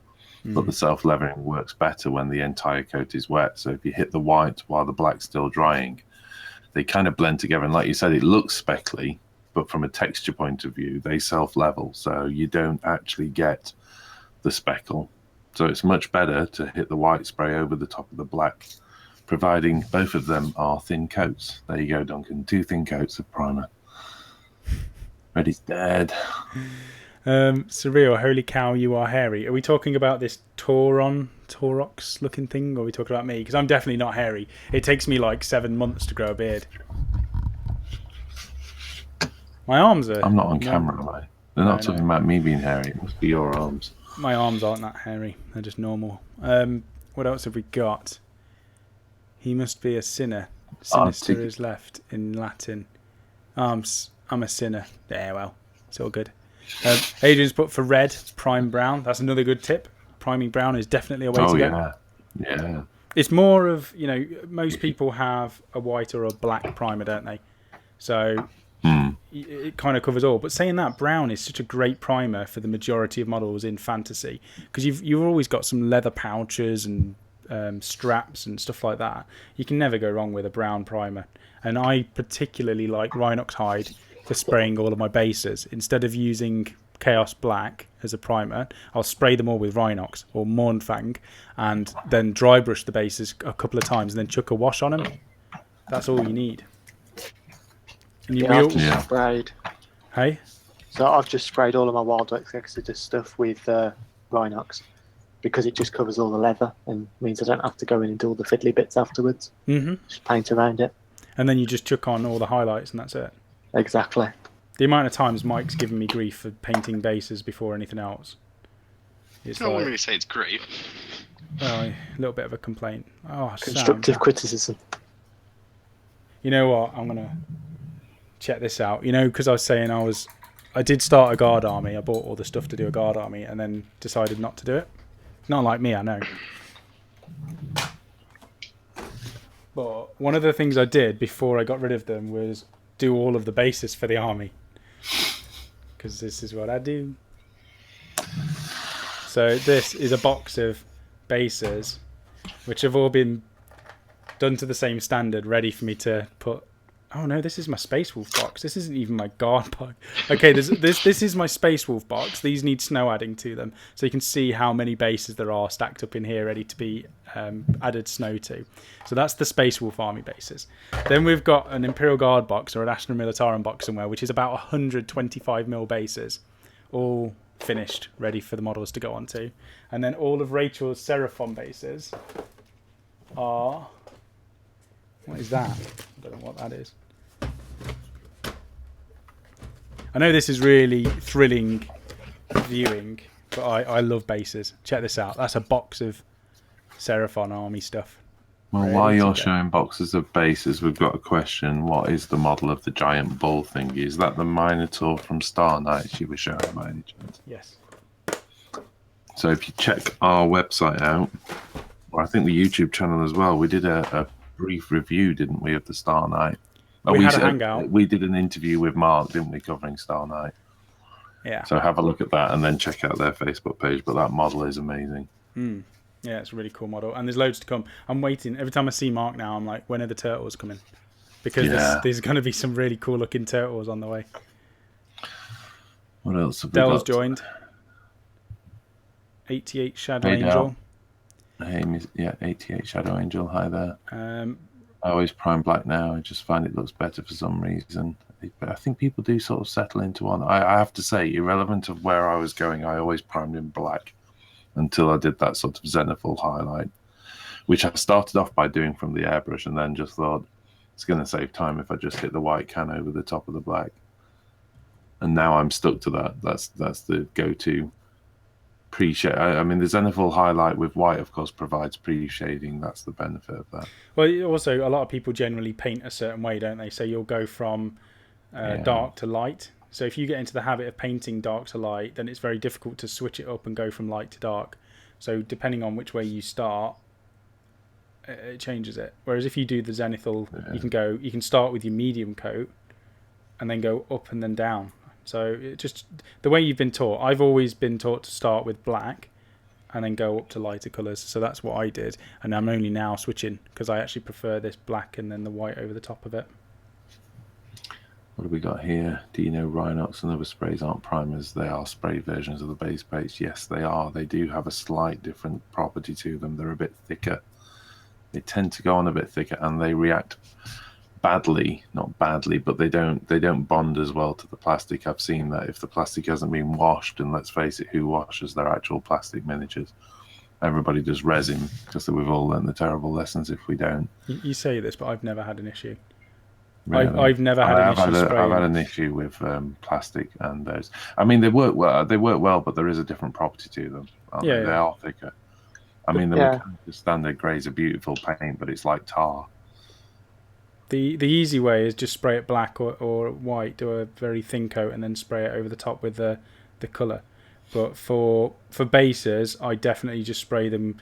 For all of those Space Wolf bases, they've been primed with Mechanicus grey, and then they've been dry brushed and then washed, and that's all I do with them. For models, I generally always do a black base coat anyway, but I have done it in the past to try if you could get away with it, and you can, but it's still better to have that black undercoat just to give it some sort of shade to start with anyway. For all of my Alpha Legion, I just sprayed it with Purity Seal because it was all resin, and then just sprayed silver on top. I didn't do any undercoats or anything, just silver straight on top. We've gone from talking about how you pick a colour scheme to how do you prime your models. Yeah. Badly, if you look at mine. How about your favourite colour then? Oh, that's another question. On the chat. Anything that's basis of metallic silver. Sam, do you want to go back to picking your favourite your armour? No, we'll do this. What is your favourite colour? Favourite paint as well. It's not just a colour. So my favourite paint. The problem is there's too many. I think we need to do a top 5. Oh, I can't think of 5. And do you know what? Do you know what? How long are you planning on this stream being? Oh, jeez. You know what? You turn up and all you do is complain. It's bulk of metal. I said this the other day when you asked me. All right, take over, Phil. I'm going to paint models. And just do I'm liking it. We'll go with bulk of metal. No, Mike, favourite colour? Or top 5? You can choose top 5. I'm just going to go with one. Temple Guard Blue. Temple Guard Blue. That's nice. That's the turquoisey one, isn't it? Yeah. Yeah. What shade of green is yours, Phil? Beal tan, mate. Oh, we all knew that was coming. Sam, top 5?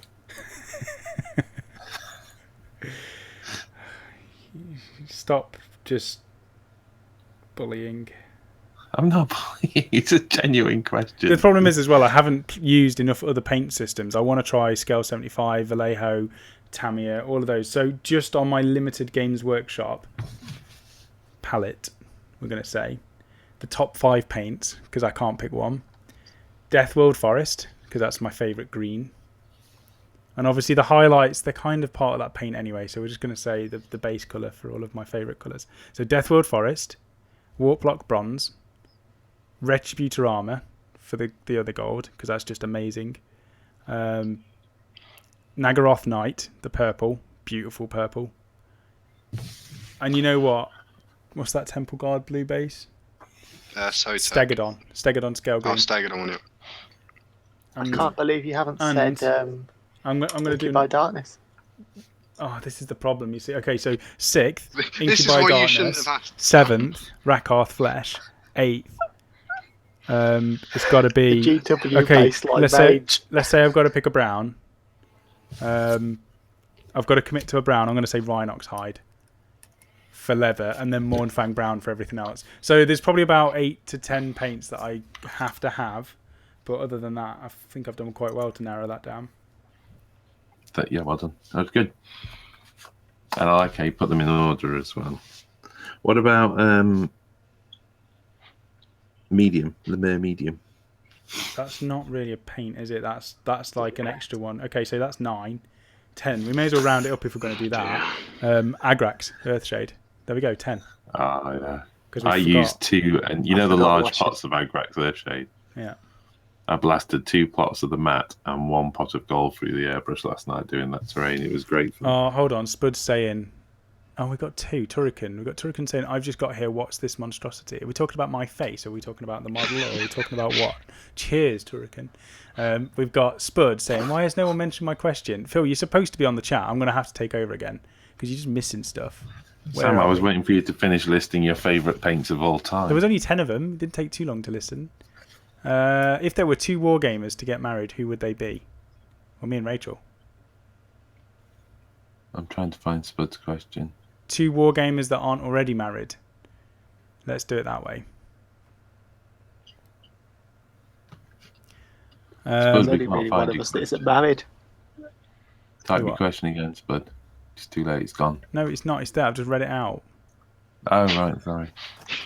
Cheese and bread. I missed it. I was trying to read. So, 2 wargamers, who would they be to get married? Because Pink's put Dave and Mike. That wouldn't work. Is he not referring to the cutest couple? The cutest couple is... we know who the cutest couple in wargaming is.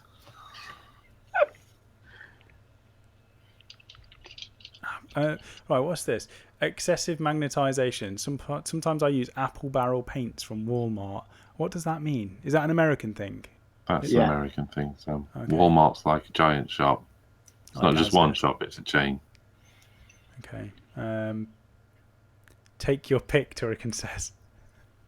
It's so nasty. Why is this? Like, you know, your face is horrible. It's a monstrosity. The model you're painting is even worse. And you're painting it wrong. And you're painting it so badly. Like, cheers, Turrican. What model are you painting? I don't know what I'm painting. I'm reading the chat now. Taking over. Should I watch the video? What else have we got? So Cheese Turrican has said, "I'd marry Mike, strong and silent." He's very, very cool as well. You guys don't get this, but literally, like, just getting within half mile of Mike, and suddenly, you know, things get a lot cooler.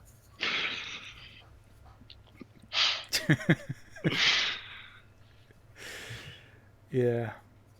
I was going to talk about smoking, but we don't want to encourage people to smoke. No, smoking is bad habit. I've never smoked in my life, and even as cool as Mike is smoking, I still won't smoke. But his nickname to us is Cool Smoking Mike. Because when we're on the Hangouts, he just goes outside, and you just hear the door go, and then the birds in the garden. It's like he's in an what was it, aviary. He's just stood in the garden with all of these birds flocking around him like he's Snow White or something, just blowing his smoke down the microphone, and that's all you hear. You know when he's on his Cool Smoking Mic session, because the birds start tweeting and the smoke starts going down the microphone. It's not a cool habit. Coolest couple in cutest couple in cutest couple in wargaming is Phil and his beard. And that's coming from a real expert out there in the wargaming community. So thank you for that. Turrican's put, I'm sorry, I thought we were at the bullying Sam part of the show. It's certainly why I watch. Are we still keeping with that, are we? What are you going to do? You know, for this week where I'm on holiday with Rachel, are you going to bully somebody else? Are you going to get Dave on just to give him the, just to get that abuse out? Or are you going to ring me while I'm on holiday? We can still bully you without you being here. That's just nasty. You can only bully people when they're on the stream or next to you or whatever. Because then you know you're joking. Because you're joking, right? You're not meaning everything you say to me. Yeah, of course. Lambs, Phil. So we've got a question here. Let's get it back on wargaming rather than bullying, because that's just stupid. We have Vil Hinker. Any idea what command benefits would be? Has Age of Sigmar have something like it? No. I wouldn't say so. I think that's another unique thing, I think. I think that, I mean, if it's a reward mechanism for following a fluffy list, then yes, Age of Sigmar does have something equivalent, doesn't it? Because essentially it has the faction traits. So if you take Sylvaneth, for instance, if your entire army has the Sylvaneth faction, you get a certain trait that enables you to improve your army in some That's way. not command benefits, though. It's not a command benefit, but the mechanic's the same. You take an army that follows the fluff, you get a reward. That's all I'm saying. I think that's more going to be force organisation charts. So you pick a force organisation chart and you will get the same benefit as you do in Age of Sigmar. No, what you get is command traits. That's what they've shown on the website today. So there's 3 they've shown. One of them gave no command benefits. The other one gave 3, and the other one gave 9. I know what you're saying. It is force org, but it's also force org of a certain faction limitation as well. But they've also said that when the codexes come out, they're going to have different force organisation stuff, and the command benefits will be themed as well to those armies. Agreed. Yeah. So specifically, command benefits. I know it doesn't exactly translate across. All I'm saying is the idea of rewarding players for taking the fluffy list exists in Sigmar. The mechanic's slightly different, but it exists. Okay. I thought it was just about how many extra command abilities you got. Yeah, it Not is. necessarily that you don't get any if you take that first formation. Yeah. You don't. What you're saying, you're saying you're going to get command for taking a certain character, maybe. I don't know. No, they may come with command ability. Yeah. Maybe.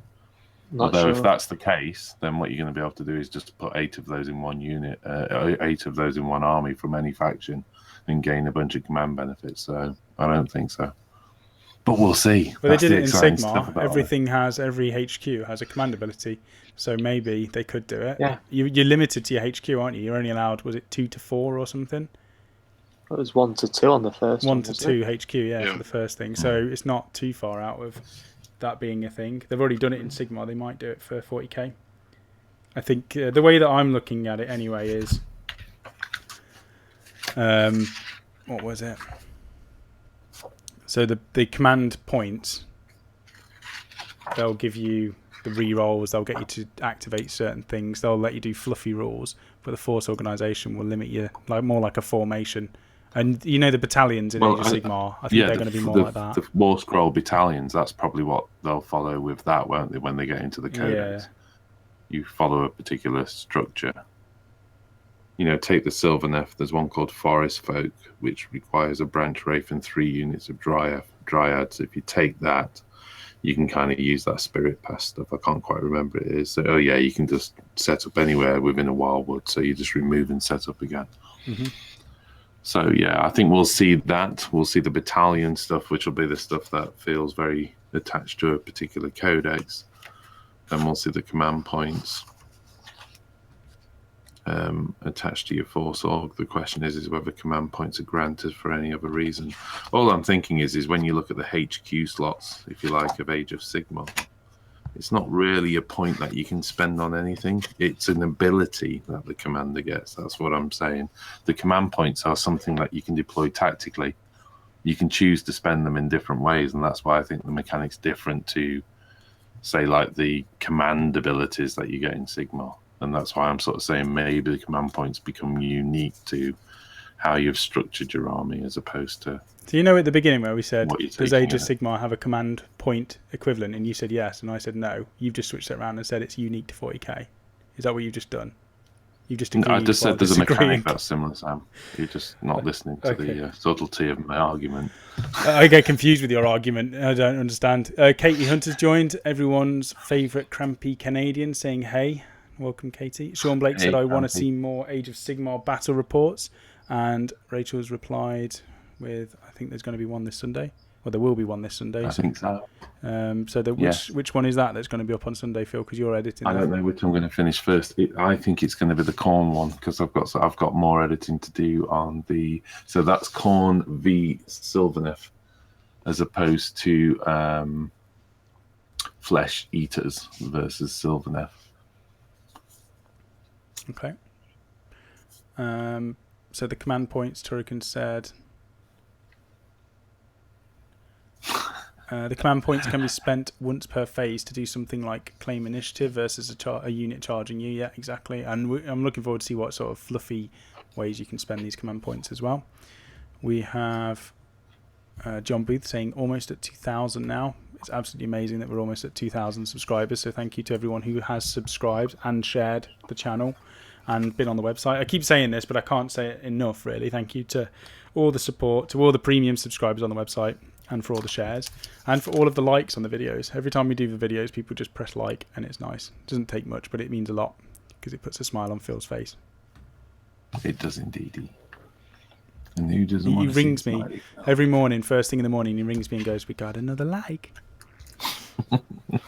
And I phone him every time we get a like as well. Yeah, so keep Phil's happiness. Just press like. And make a free account. Just make a free account on the website, because every time we get a free account, Phil rings me again. I'm on the phone to Phil more than anybody, because he just rings me saying, "We got another free account. We got another premium account. People are liking our videos," and it's great. So we appreciate it. Command points can be used for going first. That's true. They have confirmed that if you're talking about going first in combat. Have they actually said anything about... They've talked about obviously activating units, but have they talked about the actual turn initiative? Who goes first on the turn? Yeah. In any of the rumours, It's alternating. So you do. Oh, they did mention that, didn't they? You do all your charges first. They get the priority. Like I say, they've got like the priority phase on the combat. So that's command points that have been used to go first, and any charges, and then after that you go into an alternating activate a unit one at a time sort of thing, like Age of Sigmar. I know I just said that, but I was talking about the game turn. You know, like in Sigmar, you can get a double turn. No, I don't think I've seen anything. No, I don't think it's been. Yeah. What do you think? Do you think it'll be better like that? It makes it interesting, and if the Khorne battle goes up on Sunday, which I'm hoping it will, you'll see how it can have an impact on the game, certainly.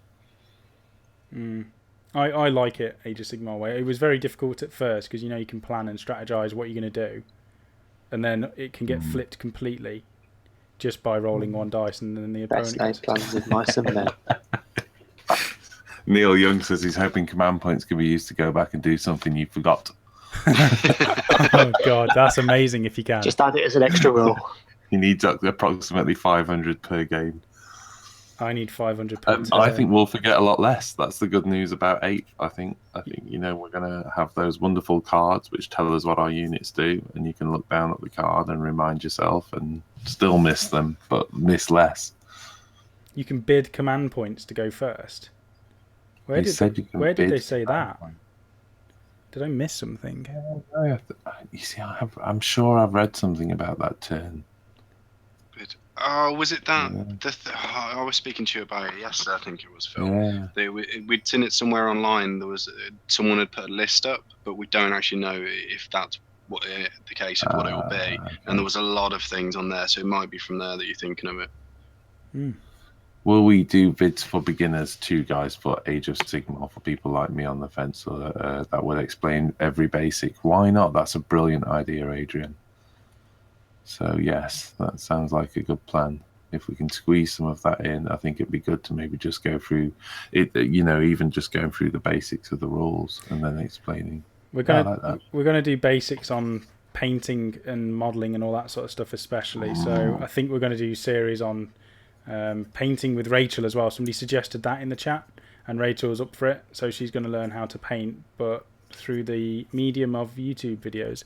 So what we're going to do is we're going to set it all up, and I will sit next to Rachel and just explain to her how she could paint something, and then she's going to give it a go, and it's all going to be recorded, and we'll see Rachel from never painting a model to trying to paint something. See how she does. So one from Ryan, one from Turrican, saying it was confirmed by the main rule guy on Twitter that, and then Ryan said if you get first turn if you just dismiss 5 command points. So you can just give them up for that first turn. That's awesome. So therefore there must be other ways to get command points than just having them within your main detachment. So if you only get 9 in that biggest one, you've lost half of them. And you only get 3 for doing that middle-sized one, the battalion detachment.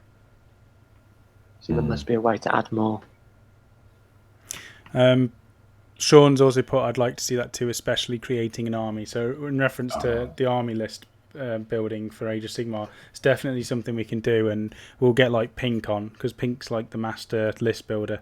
I used to do it in 8th edition. Rachel as well, but Rachel's very limited to Seraphon, really. She knows a lot about Seraphon, but utter crazy analytical mind at getting the best Seraphon army ever. So maybe we'll have Pink and Rachel going through list building and do a video for that. Definitely going to be something we can do. Ryan Benfields, but will you guys live stream 8th edition on release? So I think the answer is yes, but that's down to whether if I'm not on holiday, I think we'll definitely be live streaming everything. If not, we're limited to your internet, aren't we, Phil? Yeah, it depends. Hopefully the studio will be up and running by then. So if that's the case, I'm just going to go live in that for 4 days and get very, very I'll excited. just give you the keys to my house, and you can do everything from mine. Oh, we're getting your dog when you go on holiday as well, aren't we? Yes. So you can just do everything from here. I love Khaleesi. I think there will be live streams. I'm not going to commit. There will be. There will be. There will be. It's fine. There definitely will be. I'll be way too excited. At the very least, we'll get Mike living at my house for a week. Yeah, no, we'll do it. And we'll just have to teach him how to do everything. Yeah. We'll do a 2-day booster on how to do a YouTube channel, and then I'll leave him to go swimming.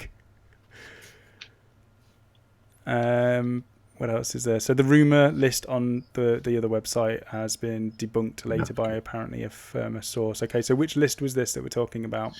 There was a big rumor roundup on Fate 212 in the week, and it had lots of stuff like independent characters can't join units and a whole bunch of stuff that they hadn't said, including some stuff specific to armies. But they're sort of saying it's been there was a lot on there. To be honest, I didn't go through it all because there was so much salt required. I think I did post it onto the community site, and I just sort of said, treat this one with caution. Yeah, see, some of the things in there, even if it has been debunked, there were some things in there that were quite interesting, like the independent character one, like you just said that they couldn't join a unit. But then I was like, well, then they're just going to get shot at straight away on the first turn and wiped out. But the rule that was on there was that they had to be within 18 inches or something like that to be able to shoot directly at an independent character, unless it was someone like a Gilliman model or something like that. Yeah.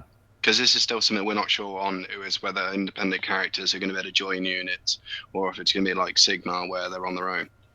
I was talking to Jack about that on the dog walk today. Had a little stroll up to the fields with the dog, and he would be very, very disappointed if independent characters joining units was lost. It was kind of a weird conversation because he couldn't quite sort of explain why. He was saying it was almost thematically the idea of an independent character having a guard unit that's with him all the time and stuff, and he just didn't think it fit 40k. But, I'm sure they'd find other mechanics to make it work, wouldn't they? I wasn't a fan when Age of Sigmar switched to having the characters out of the units, because 8th edition fantasy, you had the front line of every unit had your command, which included characters, musician, banner, drummers, all that sort of stuff. Yeah. And 8th edition just went, and characters are now not part of the unit. You can have whatever banners you want. You just chuck them wherever you want in the unit. And I was like, whoa, what's going on? This is freaky. But now playing it, I actually prefer them not being in units, because the Death Stars don't happen. Your characters are... the way they build characters at the moment in 40k? People...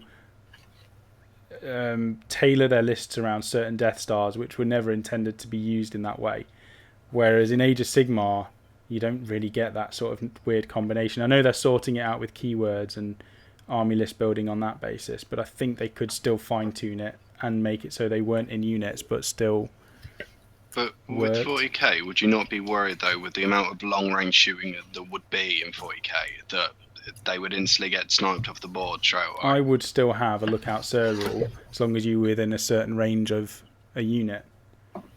So if you keep them within the range, like 3-inch range, so long as you're within 3 inches of another model, then they can take a hit for you. Yeah. Or even possibly their save becomes one better. Yeah. As well. I think there's other ways to make characters survive than just chucking them in a unit, because it opens up more abuse than it does with losing the character. And they can balance the character's survivability. Yeah, I mean, Rich has just said most of the Cryptek boons are for the units they're with. Yeah, traditionally that's how it works. But when you go over to Sigmar, a lot of the boons for units are based on a radius, aren't they? So if this unit's within 12 inch, etc. So those things still apply. You can still have a character boon a unit. And what's good is one character can actually boon 2 or 3 units if you position it carefully. So the idea of the commander standing midfield and, I think pushing all the troops on. Age of Sigmar is very much range-based abilities, and I think it works brilliantly for that because you've got so many different banners, haven't you, that affect stuff. For like my Orc army alone, my Iron Jaws, it's the Chanter has got a range for the ability to buff a unit. The big boss, Mega Boss or whatever he is, if there's any brutes within 5 or 6 inches, they get rerolls to hit of 1. It's all about moving your units in a certain formation or keeping them within range of certain units to gain the benefits. So it's a bit more strategy rather than just chucking a model in a unit and then chucking them up the board and conga lining it. Yeah. And you know how you get these units that can stretch across the table and still keep the benefits from the leaders. That sort of thing doesn't exist in Sigmar. Right, I haven't come across it. What else is there? What games are you taking on holiday, Sam and Rachel? Now Rachel's answered Dice Masters because it's easy to carry, but Rachel reckons we won't be able to play it on the plane, which is the only time I think we're going to be able to play games on holiday because the rest of the time we'll be swimming and eating food, I think. Going to be a really big holiday of eating and swimming. Don't swim straight after eating. No, and I've got to watch out for those nasty monsters in the water, haven't I? Don't get started on that. I still think you're winding me up about that. I'm not. No, he's not. Yes, I was winding you up. It was all... For the people on the chat, Sam was telling me his fear of swimming in the sea because there are other living creatures in the sea. Well, he wants somewhere with a clear lake or something so he can see under the surface. Well, and just of course, go near a swimming pool. The predators have got a much clearer view of you as well. So. They know where you are. You know what? If you saw something like swimming at you and you could see it, you wouldn't even get in the water. If there was some nasty gribbly in the water and you saw it swimming around, you just wouldn't get in. But what if you couldn't see it and then you were in the water and then it's heading towards you? Then I just haven't looked better. That's my own problem. Blue Table Painting. Sean's just joined us. Hey, Sean, how you doing? Hey, Blue Table Hello. fans. I can't do it as energetically Great impression. as Is that your, after his British accent, that was your American accent, was it? I love saying he just Sean's... gave us a load of love on his channel, so thank you very much. Thank you, Sean. Sean's always, his enthusiasm for the hobby and wargaming as a whole has always been inspiring. I remember waking up first thing in the morning and just checking YouTube. This was like years ago, and Blue Table Paintings videos would be on, and I would just get the hey Blue Table fans. He's just so energetic, and I'm like, right, I'm ready for the day. Get up and start working. It's fine. Shockwave of happiness. Yeah, this is the thing. Like, I don't think anybody is as enthusiastic and happy as Sean, and inspiring. The shockwave of happiness. So cheers for that, Sean, and thank you for joining us. We've kind of gone off. We've been talking about 8th edition. We've been talking about some more changes. We've been talking about some nasty gribblies in water. Almost 2 hours we're up to as well. Oh, wow. Maybe we should cut it. Although there's still people chatting away, and there's still everybody joining and watching. There was a comment earlier, and he or she, I didn't quite catch the name, so apologies, but it was like, oh my God, I hate you. I've just realised what time it is. I can't find the comment now, but I hope you're still with us, and if not, I hope you're sleeping soundly by now. We're very sorry. I was supposed to get all of these done because we're trying to get armies painted for battle reports, like rapidly trying to paint stuff. And Rachel, like, we're trying to get these battle reports done at the weekend as well. So I was saying to Rachel, like, if we go and do them tomorrow or Sunday, we can at least go with some more units. So my aim for tonight was to get these skinks done, all of the yellow stuff on my table at the moment. I've not even finished one model yet. In the last 2 hours, I've just been busy chatting. So I need to definitely stay up till about 4 or 5 in the morning and blitz as many of these as I can. Otherwise, so you guys coming around tomorrow? No, we'll come round whenever. We didn't know what was happening this weekend because we were supposed to be going to that comedy thing tomorrow evening. That's what I thought we were doing on Saturday evening, and it was only yesterday where Rachel said that it's on it was on tonight, which is why the stream was a bit later, because I didn't know until the last minute. Okay. Well, you're welcome anyway, of course. Well, we'll come round if you're not doing something, but I know you may just want to spend the weekend with Sarah and Jack. Oh no! I've just blobbed white paint on my Sigmar Showdown model. Yes, you're welcome. One of those horrible slips where, anyway, doesn't matter. I'll wash it off. Right, what's going on on the chat? Put, I grew up in Southern California, a complete water baby, and always in the surf every day. Then at age 11, I read a book about shark attacks on humans. Didn't go back in the water for 20 years. See, it's not just me. No. I watched too many documentaries. And I know they always say, like, oh, you know, you're more likely to get hit by a bus than get killed by a shark. It's like, well, yeah, if you just don't go in the water, you are going to get hit by a bus, you know. But if you're swimming in the sea, there's still a high chance you're going to get eaten by something. Ask Jack about the giant jellyfish off of the coast of Wales, where he was in the water, he jumped off the boat, and I was on the deck of the boat, and I was going, Jack, swim over here, swim over here. And I got him closer and closer and closer, and he was like, why do you want me there? And I was like, I'm trying to get you and the jellyfish in the picture. He wasn't happy. He wasn't happy. Got him in the picture though. It's a great shot. He wasn't smiling either. It's just, you know, when we were in Greece a few years ago and we were sailing with Rachel's parents, and it was clear water, absolutely crystal clear, absolutely beautiful. We were swimming around. We saw like octopus and all these sort of things crawling around the surface of the sand. It was amazing. I'd love to do it again. We go from one beach to the next, and there was a jellyfish invasion. I'm not joking. Like, it was 2 minutes round the corner, and if we'd been in that water for any longer, we would have been swarmed by them. So I just don't like water. Like, I love water. I just don't like all the gribbly stuff that's inside it and how quickly these things can jump on you. I know jellyfish aren't the fastest of things, but they're quite sly. All right, what else we got? They're sneaky. They're sneaky jellyfish. So there's a lot of people going to sleep, like we should be doing, and there's a lot of people staying up. I think it's going to stay pretty consistent. Jaws and Lake Placid did it for me. I picked up something. I thought it was a frisbee. It was a jellyfish. It says pink. And then, yeah, people don't like jellyfish. You know what's bad? Weaver fish. I trod on a weaver fish the other year. My goodness. Redcuffs has just said that. Got stung by a weaver fish on the foot. Most painful experience in my life. Never going to sea barefoot since. All right, this is it. I'm not going to a sea holiday. I'm not going to a beach holiday. There's no way. I'm going to go to a lake. Lake Placid, it's going to be called. Even worse than the Amazon River, says Liam. From all those times in the Amazon River. How many times have you been to the Amazon, Liam? Seriously. Just watch documentaries, let's face it. So Blue Table Painting Sean is talking to Bishop, who is Cybertronis, saying that there's going to be more people renting supplemental cabins this year. So that's for Valhalla. Yeah, and that sounds amazing. Exciting. If you're so want to do Valhalla, and there's no sharks there. There's no water, is there?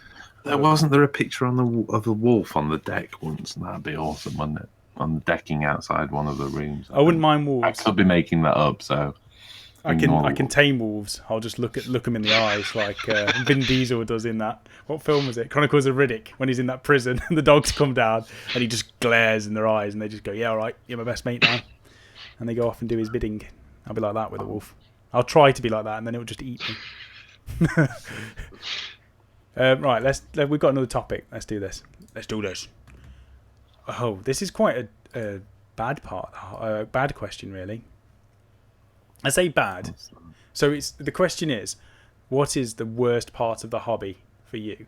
However, that doesn't mean it's a bad part of the hobby. It's just the worst part of the hobby for you. It's your least favourite part. Yes, your least favourite part.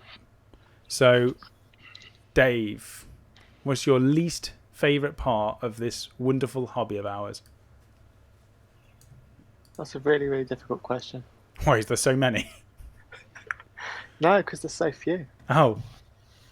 I suppose what's actually quite annoying for me is because I work a lot, I don't get much time to do it. So the fact that I'm not doing it is quite bad. I'd like to do it more than I do. Can that be a bad part? Is that Okay, is that an acceptable answer? Yeah. Yeah. Definitely. Let's go with time management. Time management, priorities in So life. your least favourite part of the hobby is just not having enough time to do it. Not having enough time to do it because I could do so much more if I had time. Okay. Sean's put a supplemental cabin room runs around $300 to $500, and last I knew, a week pass for Valhalla is $350 to $400. So it's a really cheap way to go. I have to get WGO out there. So we just need 200 premium subscribers to join, and we are. And we will head to Valhalla. Disclaimer, Wargamer Girl is running it now, but to answer you, Adrian, it's open to all. So anybody can go. You just need to head over to check that out. So type in Valhalla on Google, it will pop up. It's definitely awesome. But, you know, what was that? Like cabins, was that? What was Sean saying it was again? Supplemental cabins. Supplemental cabins. See, there's the main building, isn't there? And then I instantly had the image that it was going to be like a tent sort of thing, but it's not. I for some reason I read tent, and then you said wolves, and then I instantly thought bears, and then I thought I'm not going to live. Me and Phil in a tent in America. That weird association with Sam. That's what we should rename this chat to. Tent, wolves, bear, dead.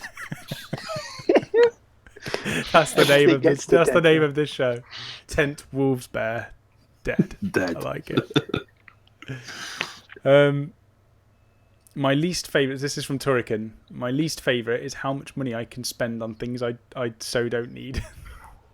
I nearly said that as well. Ryan's put worst part of the hobby, waiting for the new stuff to come out. And Sean has put the cabins are real nice. A few years ago, we did have a grey wolf wander by on the deck. There you go. I'd have tamed it. It would have been hunting for me. Excessive magnetizations, but I do not like priming. I live in an apartment, and there is only the smallest strip of grass between my building and the next. It's always an ordeal trying to prime indoors or out. Just stand in the street. Spray cars. Don't spray cars, and don't blame me. Least part of this is John Booth. Least favourite part of the hobby is sounding convincing when lying to my wife about how much my models cost. And Sean's least favourite part of the hobby is learning the rules. Which, to be honest, actually thinking about it, I think that is definitely one of the least favourite parts for me is learning rules. I much prefer being shown the rules, playing a game, and that's better for me. Reading rules definitely isn't a thing that I do.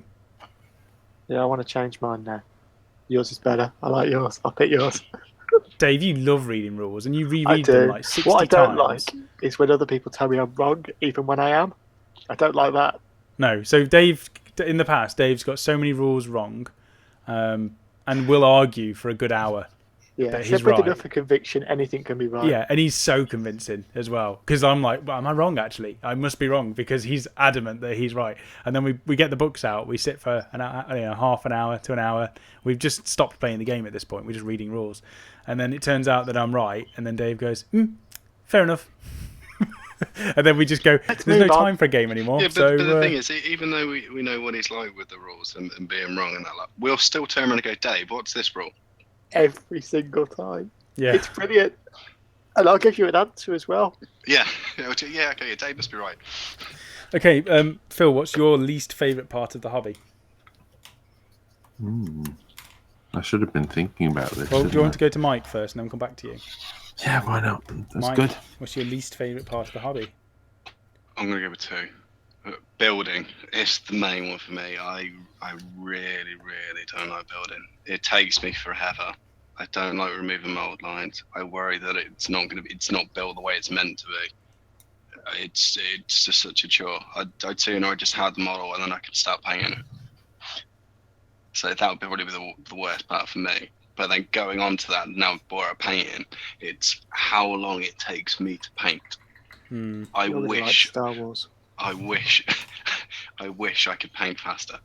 Yeah, I've tried, but it always seems to come back to I don't really get any quicker. Yeah. The thing is, there's so many good parts to this hobby, and there's so many bits that you don't like as well. So I think it's the same for me, like learning rules, how long it takes to paint.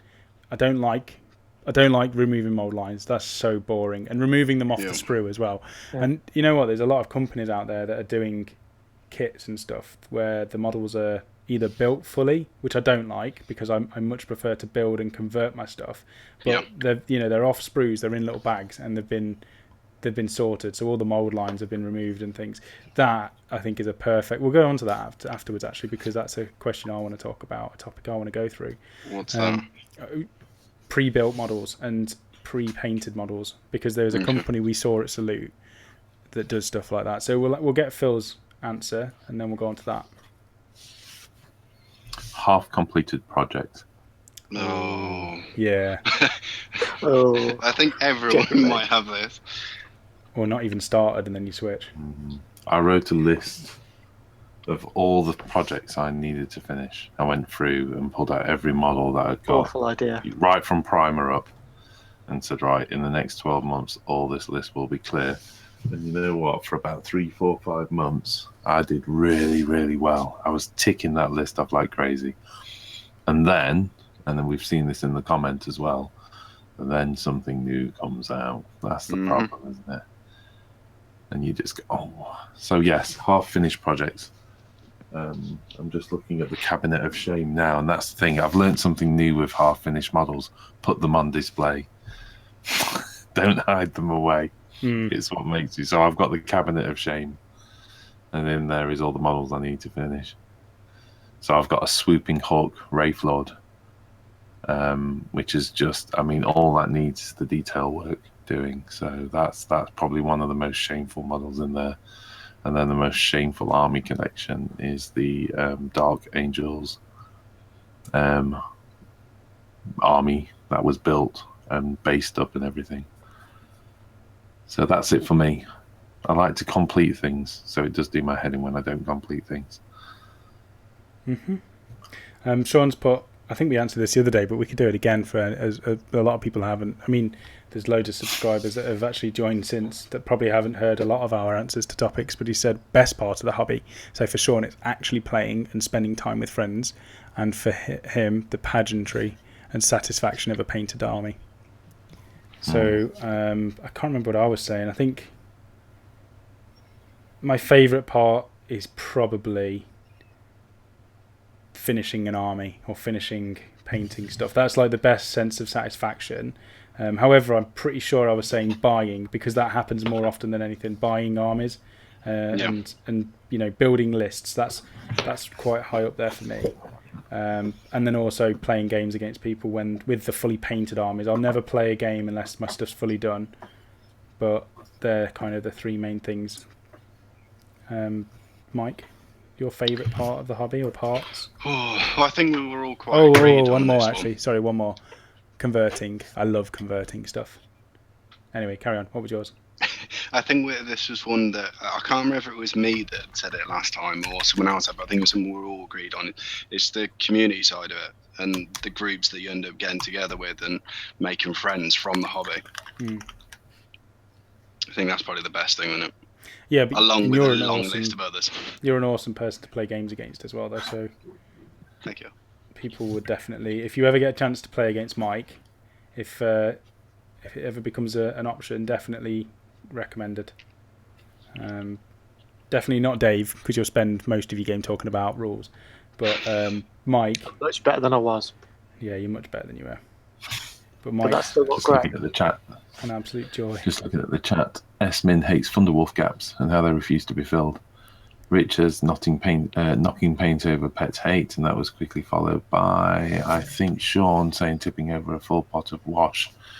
Well, if you watch Sam's handy tip on transferring your GW paints to droppers, that never ever happens again. Though it does take a lot of time. Well, the other thing I too saw late, mate. recently on one of the groups was a piece of wood, a big block of wood, drilling a hole into it, Drill a hole. and then just dropping your paint into that big block of wood so that you don't knock it over. Is it- All of the That is a good things, idea. surreal. All of the things he loves, and not one mention of bases and basing. Guess he doesn't like it. He's just obsessed with it. It's an OCD thing, surreal. It's not something I actually enjoy doing, but it's the first process of an army build for me is getting the bases done. So the satisfaction of finishing all of the army's worth of bases is definitely something that I enjoy, think- actually. I think you do it so you don't get to the end and then go, damn it, now I've got to do all the bases. Red Cuff's saying Red Cuffs has started the proxy model debate. I'm not sure we should get into it. I think proxy models are fine if your opponent agrees to it. It is frustrating. From my point of view, I'm not a big fan of. I don't proxy. I play a miniatures game to play games with miniatures, not cardboard boxes and cups. Like Rachel isn't as fussed about the miniatures. Yeah, might not be talking about that, but yeah, go on. Oh yeah. So proxies, as in I've got 10 miniatures here. I'm going to call these whatever. That I actually don't mind because it's still miniatures. You know, they can still be painted. Don't mind that. But it's when people bring cardboard boxes and coffee cups and say they're drop pods. That's where I'm not like a fan of playing the game. I'll still play it, but I'm not like, oh, this is amazing. Keeping in line with that, what are you guys like with Wizzywig? Does it fuss you that much, or is it something you really don't like? Okay. Like tanks and stuff like that. I want to be able to see what they're doing. Individual models and characters now, if they've not got a pistol, I'm not too worried about it. But we've all got little OCDs, haven't we? I think I worry about things like that more for my own army than other people's army. If someone brings an army and says, "Oh, that guy hasn't got a chainsaw, he's got a plasma pistol instead," I can live with that easily. Yeah. Because people want to be able to try different things out, and you don't necessarily, one, might not have the budget to buy every single variation of every single model, and two, magnetization at that scale when it's down to the individual troop. You just have these fall apart armies, don't you, where their arms are dropping off and things all the time. Yeah. I think I'm saying with you, Phil, I don't mind other people proxying weapons and things like that as long as it's clear. But the one thing for me, I have to generally stick to Wizzywig. I haven't done it all the time, but wherever I can, I'll stick to it. For example, these skinks that are for Rachel, the unit of skinks they're mixed weapons in the 10-man unit. So there's some of them with blowpipes, some with spears, some with these hand weapons, but the whole unit is a unit of 10. And I've said to Rachel, just play them however you want, because she likes to change the units. Every game she likes to try different weapons out, so there's no point me painting 30 skinks because she'll probably only use them once. However, that sort of thing's fine. All of the chameleons, this is another one actually, these are proxied models, so the rest of the skinks are all in this bright yellow scheme. They're going to be washed. All of her chameleons are going to be skinks with a bit of a green on the back of them with whatever they are, blowpipes. So for Rachel's army, she's not too fussed about the models. However, I've said she has to use models and not cups, so that's what she's sticking to. There was another comment in the chat as well, which I think may have referred to using proxy Games Workshop models. In other words, models by other people to proxy Games Workshop units. I think that can work. Because people want to. There's nothing wrong with using a game system to just use your own models in. I think we've seen some of the independents recently do that, haven't they? Where they go, well, bring your own models to the game. I think it's a miniatures game. You play with what you want. The manufacturers want you to use their models, but at the end of the day, it's your hobby. You should be able to use what you want in your own home. I think it's perfectly fair for Games Workshop to say you can't do a tournament with a proxy army, if you know what I mean, or go to Warhammer World with one or something like that. I get that. But there's nothing stopping you doing it in your own gaming group at all. Yeah. There's nobody stopping you doing drop pods as coffee cans and things, or coffee cups, but it's just I wouldn't enjoy playing against that. Yeah. So, Cybertron, best part of the hobby, introducing someone new and finding their favourite game /force /unit that first time. Yep, that's awesome. Adrian's put, I agree with you, I have my cabinet of shame too, but my New Year resolution is to paint all of my grey plastic first, and I did so much. It's fantastic to see so much things finished after so many years. Shame, yeah, I did say it right. I'm with you on that. I've switched to trying to paint armies before I buy stuff. I've failed recently, and I know I'm going to fail as soon as 8th edition hits, but I've done really well for now. What else have we got? Speaking of this is C. Mawson. Speaking of opportunities to play, you guys, are you thinking of doing some other channels and having viewers /members join you for games? Yes, that's definitely something we're doing. Because of the way things have been going, we've had such a large amount of people supporting us on YouTube and making the premium accounts, and we've we've committed now to having a studio space, and we talked about it on one of our premium chats, but we pretty much will say it again here. Is we've bought a studio space, so I think it's going to be in the next couple of weeks. We're going to start getting everything built for that, aren't we, Phil? Yes. Yeah. And we've got to put like a wall in and move everything to this studio space, which isn't a small task because Phil's table is really heavy. It's huge. So I think we're going to have to get some help shifting that.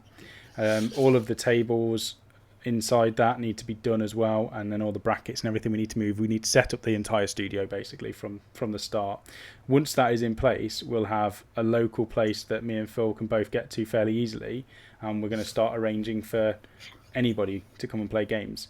So some of it can be filmed for battle reports, some of it will just be a casual turn up and play games, and it's quite easy to get to as well. It's not too far from the local town, which has got a train station, and there's plenty of buses as well. And if you drive, there's parking right outside the shop. So it's going to be really good. We're going to have a space for us to do that sort of thing. And there is actually more space than just the studio we're in. It's in a store which has got room for, I think, another 7 tables, 6x4 tables or something like that. Yeah, so people could come and get a few games in as well while we're filming and stuff like that. Yeah. Good. John Booth has just reminded us his large trailer and pickup if we need help. Thank you, John. I think I did reply to you. I hope I did anyway. So yes, that would be appreciated because I think we will need probably the trailer for the table because it is a heavy piece of wood. Yeah, that'd be awesome, John, if we could borrow your trailer and you to drive it. You can make vlogs building the studio and a tour when it's finished. That's coming from Thor Delim. Is it all right? I think so. Yes, we will do. That's probably going to be kind of one of those rough cut series, really, because I'll just kind of wander around with the camera and amble. Well, I could do that because you're really good at doing work and I'm really good at looking like I'm doing work. So I can just film you doing all of that, and I'll just carry bits and pieces every now and again. And I can make tea and coffee as well. Sean's asked, what city are you in? I'm going to look it up on the map. I think Rachel's answered it, but it's we are in Leamington Spa, which is in Warwickshire, and it is right next to Warwick. I think Blams has just said, I thought it was Warwick. Warwick and Leamington are like 2 minutes away from each other. For most international people, it's very close to Stratford, which is the home of Shakespeare. Yes. So that's the biggest thing going off around here. And the nearest large city is Birmingham, but it's about an hour and a half away from there, isn't it? Yeah, probably about an hour, but yeah. Turrican, I'm thinking of going up on the Saturday. If I spot you guys, I'll have to say hello. Are you a local Turrican? Chilcon. Oh, or is right. that Chilcon? Or Warhammer Fest. Warhammer Fest? If it's on the Saturday, yes, Chilcon, Turrican. I bet you guys will be going to Warhammer Fest then. Yeah, so he's going on Saturday. We're going on Sunday to Warhammer Fest because we're going to go and see Spud and Elster Nation and everybody else for ChillCon, not Chillfest, ChillCon on the Saturday. So we're going to see everybody there, and then we're going to see everybody at Warhammer Fest on the Sunday. I think we need a time lapse of the studio as well being built. I think that would be cool. We can see how much I'm going to be sitting around and how hard Phil's going to be working. I'll be patting Phil on the back. Every 10 minutes you'll just see a pat on his back, and then I'll go off and make a tea and bring it back, and then another pat on his back. And then there'll be an amazing studio. Oh, he's in London. Fair enough. Surreal, do you guys know of the Terrain Tutor? We do know of the Terrain Tutor. We've watched his videos. There's a lot of the terrain stuff, obviously, and it's in his name. So we have seen his videos. We've been on a couple of his live chats as well. He's got some great basic tutorials and stuff like that. They're really good. Yes, definitely worth looking at if you want to see how to build scenery. But we don't know him personally. If we know of him. Oh, so I think that was the question, wasn't it? Sorry, do you know of him? Yes. Do we know of him? Yeah. C. Mawson is up near Sheffield, so we could see C. Mawson at Chilcon. Because that's in Sheffield. What are you laughing at? Is it because I almost called it Chillfest again? No, not at all. It was Rachel saying she wants to see the time lapse of my workshop. Oh, she wants to see a time lapse like the one I did of my workshop. Yeah. I'm so proud of that time lapse. but that's another story. Should I put that up on the channel? No. It's not really wargaming related. If we can't have It's not card really games like Magic the wargaming Gathering and Dice Masters and all No, we that, we're can't. definitely not having your workshop up. We need to know if there's an interest for that sort of stuff as well. C. Mawson is up there, Sheffield. It's easily doable. It's not too bad, actually. I originate from Chesterfield, so it's about an hour and 15-minute drive to where we are. It's not too bad. Adrian's put vlogs are great, like Beast of War, fun to watch. Phil's getting into this whole rough cut series that he's created where we just do little bits. And I say we, it's mainly Phil because I haven't figured out how to do it on my phone yet. But as soon as I've nailed it, I'll do little vlogs of me making a cup of tea and then going upstairs and putting a bit of paint on a model, and then I'll just do a little thumbnail for it. I can do a thumbnail of Rachel, not a thumbnail of Rachel, a little vlog of Rachel saying, "Paint me some more skinks," and I'll be like, "Okay, which ones? All of them." So I've got options. Okay, Rachel, no problem. Katie's put not to go back for a sec, but using second and third party minis is cool. But thoughts about recasts of minis, duplicating others' work? I don't know, on the fence. I'm massively against recasts myself personally, because I think it's not great for the people who produce that sort of stuff. I've worked in the creative industry, and the idea of people profiting from the hard work you've put into making these things is just it doesn't sit well with me. People do it, and people can get into the hobby with it because it's cheaper and those kind of things. But personally, I mean, we know people who run small businesses who are casting their own models, as casting their own intellectual property, and they're just people trying to make a living. And I don't think there's such a thing as victimless crime. At the end of the day, there are people who work for Games Workshop. So even if you take the bigger ones, people who work for Forge World, and at the end of the day, that all takes revenue away from the original companies. So for me, no, I can understand some people do it, but personally, again, like I say, I've worked in the creative industry. I've had my ideas stolen, so it doesn't sit well. Rachel saying I might secretly upload a game of Magic the Gathering to the channel and see how long it takes you guys to take it down and ban me. Well, this is why you're not going to get admin. I was thinking about it the other day because at the minute me and Phil are trying to get through all of these comments, just the two of us, and we were debating on getting Rachel on board for answering some comments, because there's a lot of them towards Rachel now as well. So that was going through our minds, but I don't know, Rachel. I think there'll be too many Magic the Gathering videos and Dice Masters and stuff like that will go up instead. And board games. You're going to suddenly see 30 games of the game of life just pop up one day, and it'll be Rachel just going out and finding people to play the game of life with. John Booth has... I think board games and Dice Master and all the rest can be for when we expand out, so we can have board games online and things like that. What was I just saying? John Booth, have you guys thought about putting these chats out as podcasts? Is that because you don't like looking at our faces? My face in particular. Possibly. My beautiful face. Or is it just because you feel like our audio is okay for a podcast? I never thought our audio was good enough for podcasting. And I thought it'd be a good idea to just chuck up. Cheers, John. Yes. Yes, your face looks like a bulldog chewing a wasp. Thank you, John. There's a comment from, where was it then? Sneeblot, Surreal 3D. Sneblot, that's an awesome name. So Sneblot, it was actually Surreal who said, so you definitely don't like 3D printers. I love 3D printers. I absolutely adore 3D printers. And I used a 3D printer to make the doors for my homemade Zone Mortalis board, so my Mine Mortalis, when I wanted to make lots of doors. So I love the technology. Obviously, like any technology, if I was going to use it to infringe somebody else's intellectual property, then yeah, that's the use of it. But the technology itself, I love it. I mean, the industry itself is going to have to come to terms with how to handle that, don't they? But that's where the intellectual property comes back into it again.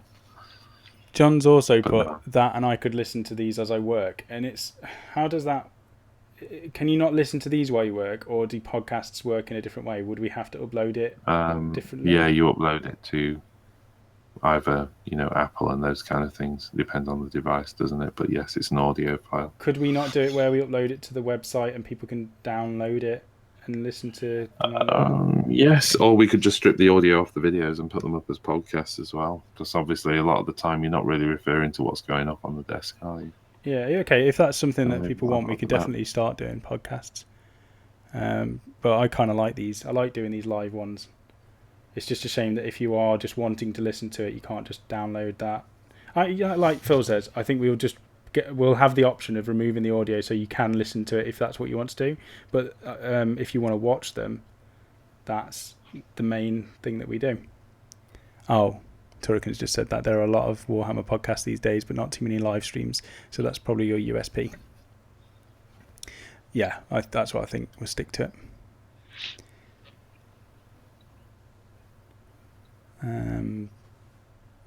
You can use an RSS feed on the site easily with podcasts. Okay, something to look into. See how much demand there is for podcasts. People, they'll definitely go to sleep if you'll just listen to us or listen to me. Wargamer Online are sweet, so go sub. So their online stuff. Do their online stuff. Oh, thank you very much, Wargamer Viking. You are so sweet, mate. We literally, just a big bearded, beautiful Viking, aren't you? Mike and Dave have been really quiet. I've just realised. I'm concentrating on painting. Are you doing your Exodus stuff still? I am. A little bit more liking the colour scheme that I chose. I'm just still trying to decide. It's a lot lighter now. I've put a lot of highlights on it. So it's kind of gone from a really, really dark model with a couple of really, really light colours to a generally lighter looking model. Yeah. Just about to start using washes. I can't concentrate on that and talk. I know. I definitely understand that, Dave. I'm the same. Surreal has put, do you guys have any special plans for when you hit 2K or 2,500 subs? I think when we hit 2,000, I think, are we doing a giveaway at 2,000, Phil? Let's do a giveaway. We've not announced one, so it's retrospectively doing a giveaway, but why not? I'll have a dig around, we'll find some stuff out and do a giveaway. Did I announce one? I'm pretty sure that Phil said he was going to do a really special dance when we hit 2,500. We did say that. There was going to be a vlog of Phil dancing with his hat on, and we'll switch it out as well, so we'll keep changing hats. Just throughout the dance. It's going to be amazing. It's well worth subscribing for just for that. And no, in all seriousness, we've not actually thought about it. What could we do for 2,500? At some point, I think at one of the bigger milestones, we should give away your Filthy Eldar army, your Wraith army. I'm not quite sure what that should be, though. Give away Phil for the day. How about that? A day with Phil. I will build you. You know what? That's a good future one. That's a day in Phil's workshop to build a piece of terrain and/or army board for you. Maybe something like that. Do you remember when you wanted to do armies on parade, Sam? Yeah, I think you should just getting Phil to do something for the day is well worth it. I need my whole room in here is going to get transformed. It's like having ground force round. But what was the home one? Home improvements. Home improvements. Might have been that. Basically, you go away and you come back and everything's changed. So Phil's going to be around here sorting this place into some magical studio with racks all over the wall and tools just to hand and desks built, custom desks. It's going to be fantastic. I think we were giving away the Eldar army for the premiums on the website, weren't we? Yeah. Maybe I should give one of my hats away. Yeah, because Sneeblot just said he's subbed to see the hats. I mean, go back to the old videos. He's got a lot of hats. Probably one of the oldest ones was the Route 666 Devil Run. Check that unboxing out. I've got an immense hat on there. It's awesome. Yeah. And Thor Dalim de Kaladai. I love that name. Some personal airbrush tutoring from Phil for a day. Well, there's going to be some awesome painting tutorials. And now I'm not on picture, but if I could show you my picture right now, all my airbrushes have gone through the sonic cleaner, and I've done a massive setup ready to start the airbrush range. So I'm going to be filming some basics this weekend. I don't know when they'll make the channel because the priority is to get a couple of battle reports up and things. But I've gone through and cleaned everything, and everything's shining like crazy. It's amazing. They're like as new out the shop. It's fantastic. So I'm so excited. So shiny and chrome. So shiny and chrome. Mediocre. Hobby SOS. I like that. I like that idea as well. Somebody brings their hobby SOS problem to us, and then we all work on it. So it might be, I need to get this army finished or something like that, and we all just have a crazy army painting day, or I need a scenery piece to do this. Sounds good. We need a soundtrack. But definitely, I think we definitely could do something like that when the studio's in place, because we'd have the space as well to do it. Yeah, and we wouldn't have to be rushing around like headless chickens trying to get everything sorted. Do you like GW brushes? This is from Noodles, another great name, Noodles. Do you like GW brushes? Do you think they are good? Just wondering what kind to buy. I love certain GW brushes. They're cheap for the quality that you get out of them. Like this brush I just hate. The small base brush always seems to fray and go all nasty really quickly. However, the layer brush is awesome. The medium layer brush and the small layer brush is great, and the artificer brush. So those three I would definitely recommend picking up from Games Workshop. The dry brushes, the wash brushes, not that much of a fan from Games Workshop. They do what they're supposed to do, but I think a lot of other brushes would work just as well. However, the ones I'm using at the moment are these broken toed brushes, and these are brilliant. For the majority of the bigger bits of models I'm doing, I'm using this number 2. For most of the painting, I'm using this 1. So I've done like all of the main painting work with that. And then there's a 3-0 brush from them as well. Series 7, Winsor Newton Series 7 are really expensive, but they're great. Ooh, sorry, Sneeblots just washed his brush in his whiskey. Yeah, I just read that. I'm with you. Back to brushes though, Sam. You know what? Cool. I've actually picked up a painting tip from you, which is, not surprising considering your amazing laser eye skills. I'm doing detail work with a medium layer brush, Games Workshop layer brush. Yeah. And I absolutely get it now. The points on them are really good, and the bristles hold the paint and keep it wet. It's the body of the brush. So this, if anybody doesn't know what the body of the brush is, because I didn't know until I looked at it, the body of the brush is like all of the hair itself, so the main body of it, and the longer these bristles are, the more paint it can hold, because you never really want to go past halfway up this brush. And what you'll find with a lot of miniature range brushes is they've got like almost half the size of this, so when you're trying to get the tiniest bit of paint on the end of here, it dries up far too quick. So when you're painting armies or even units and stuff, you want to have a brush that holds plenty of paint but also keeps the tip, because the tip is the main thing you're looking for. So for this lot, you can see once there's any sort of paint on there, it's got a really good tip that doesn't start to fray, and yet it holds a lot of paint here as well. So that's the one thing I would say to look out for. And I don't really use synthetic brushes. There's a lot of people saying synthetics are great as well, but I've never tried them myself. Well, I have, but not for acrylic painting. I use them for enamels. I've got a question from Surreal, and I know that Rachel's, also answering it in the chat, which is you guys. Well, rather a question, it was a comment. You guys need a PayPal and Patreon as well. Set yourself up a fan mail PO box. And Rachel's answered this, but I'll just cover it again. When we set this up, we talked about the different ways of remuneration, for want of a better word. How can we fund this? Because we've talked about it several times. It's Sam's full time on this, Mike's helping out. I certainly want to be able to put more time into it, but at the moment this is balancing it between what we can afford to do and being able to do it professionally. And the method we settled on was the premium subscription, because we wanted people who essentially supported us financially to gain something additional. We wanted a risk and reward, a value-based proposition, which was around, we appreciate what you're doing to support us financially, and therefore we give you something extra back. So that's the method we chose. That was the logic behind it, and it seemed to make sense.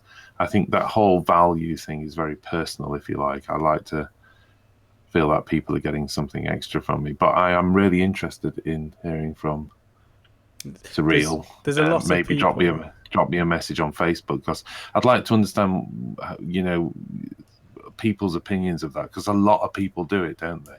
And it works. There's the other side of thing is very much like the Twitch side of streaming. So if you go on Twitch, you stream and people donate money to say thanks for streaming and keep it going. And that's something that we've talked about maybe we could add in, because there's a lot of wargamers out there that do appreciate above and beyond what we're doing, and they're wanting to support us more than they are. And it's like, we've got our premium membership set up. We haven't got different levels to try and keep it simple, and one of the options was to have another level where we could give more stuff for a higher amount. The other option is we could simply stick a donate button on the website which links through to our PayPal or the account, and people, if they want to donate more money to us to help us out even more, that's an option. But we kind of didn't want it to be, we wanted to give something back, but more and more we're seeing that there's people wanting to help out, and obviously that's amazing, but we haven't got a process for that yet, other than making multiple premium accounts, which is a lot. I mean, if people want to make a one-off donation to us, that's a lot easier than having to set up multiple premium accounts. So I think we need a quicker, more streamlined way of allowing people to help us out more above and beyond what they're doing. We're talking about it now, aren't we? And it's one of the things we're trying to work it out. I mean, we've got the mechanism to certainly do a platinum account, if you like. Our question for us is, because we have that whole value proposition, is what extra can we give those people to recognize that.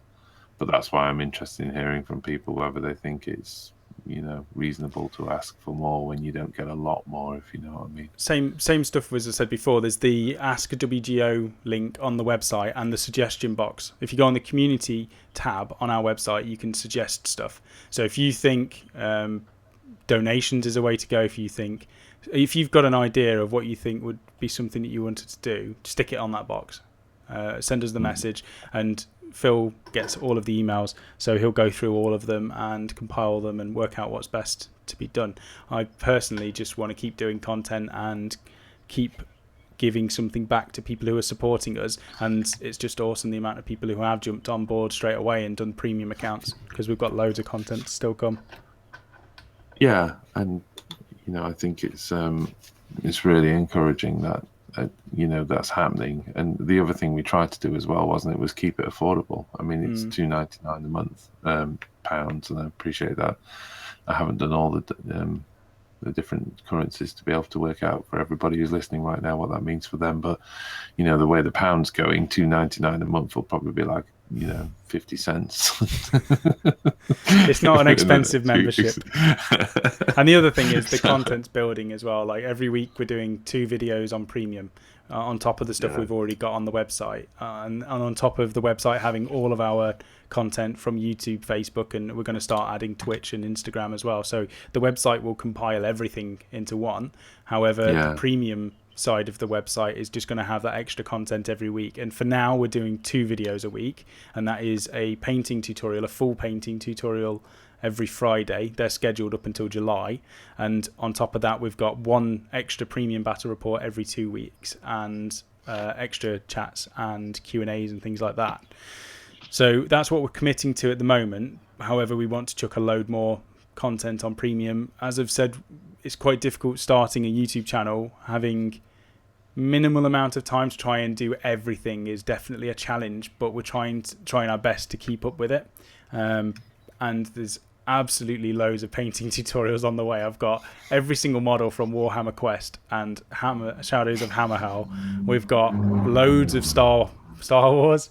We've got, actually, you know what, I'm not even going to list it. We've got so many models that we need to paint for tutorials, and at the minute I'm on a mission to clear the backlog of armies that need painting for battle reports, edit all of the painting content that I've got already from last year still, and once all of that's gone, I can start painting all of the new stuff. And when people go on about starting a new army and you've got to get rid of all the old stuff, I'm like that with editing at the moment. I've got so much stuff to do on editing that I just want to start filming new stuff.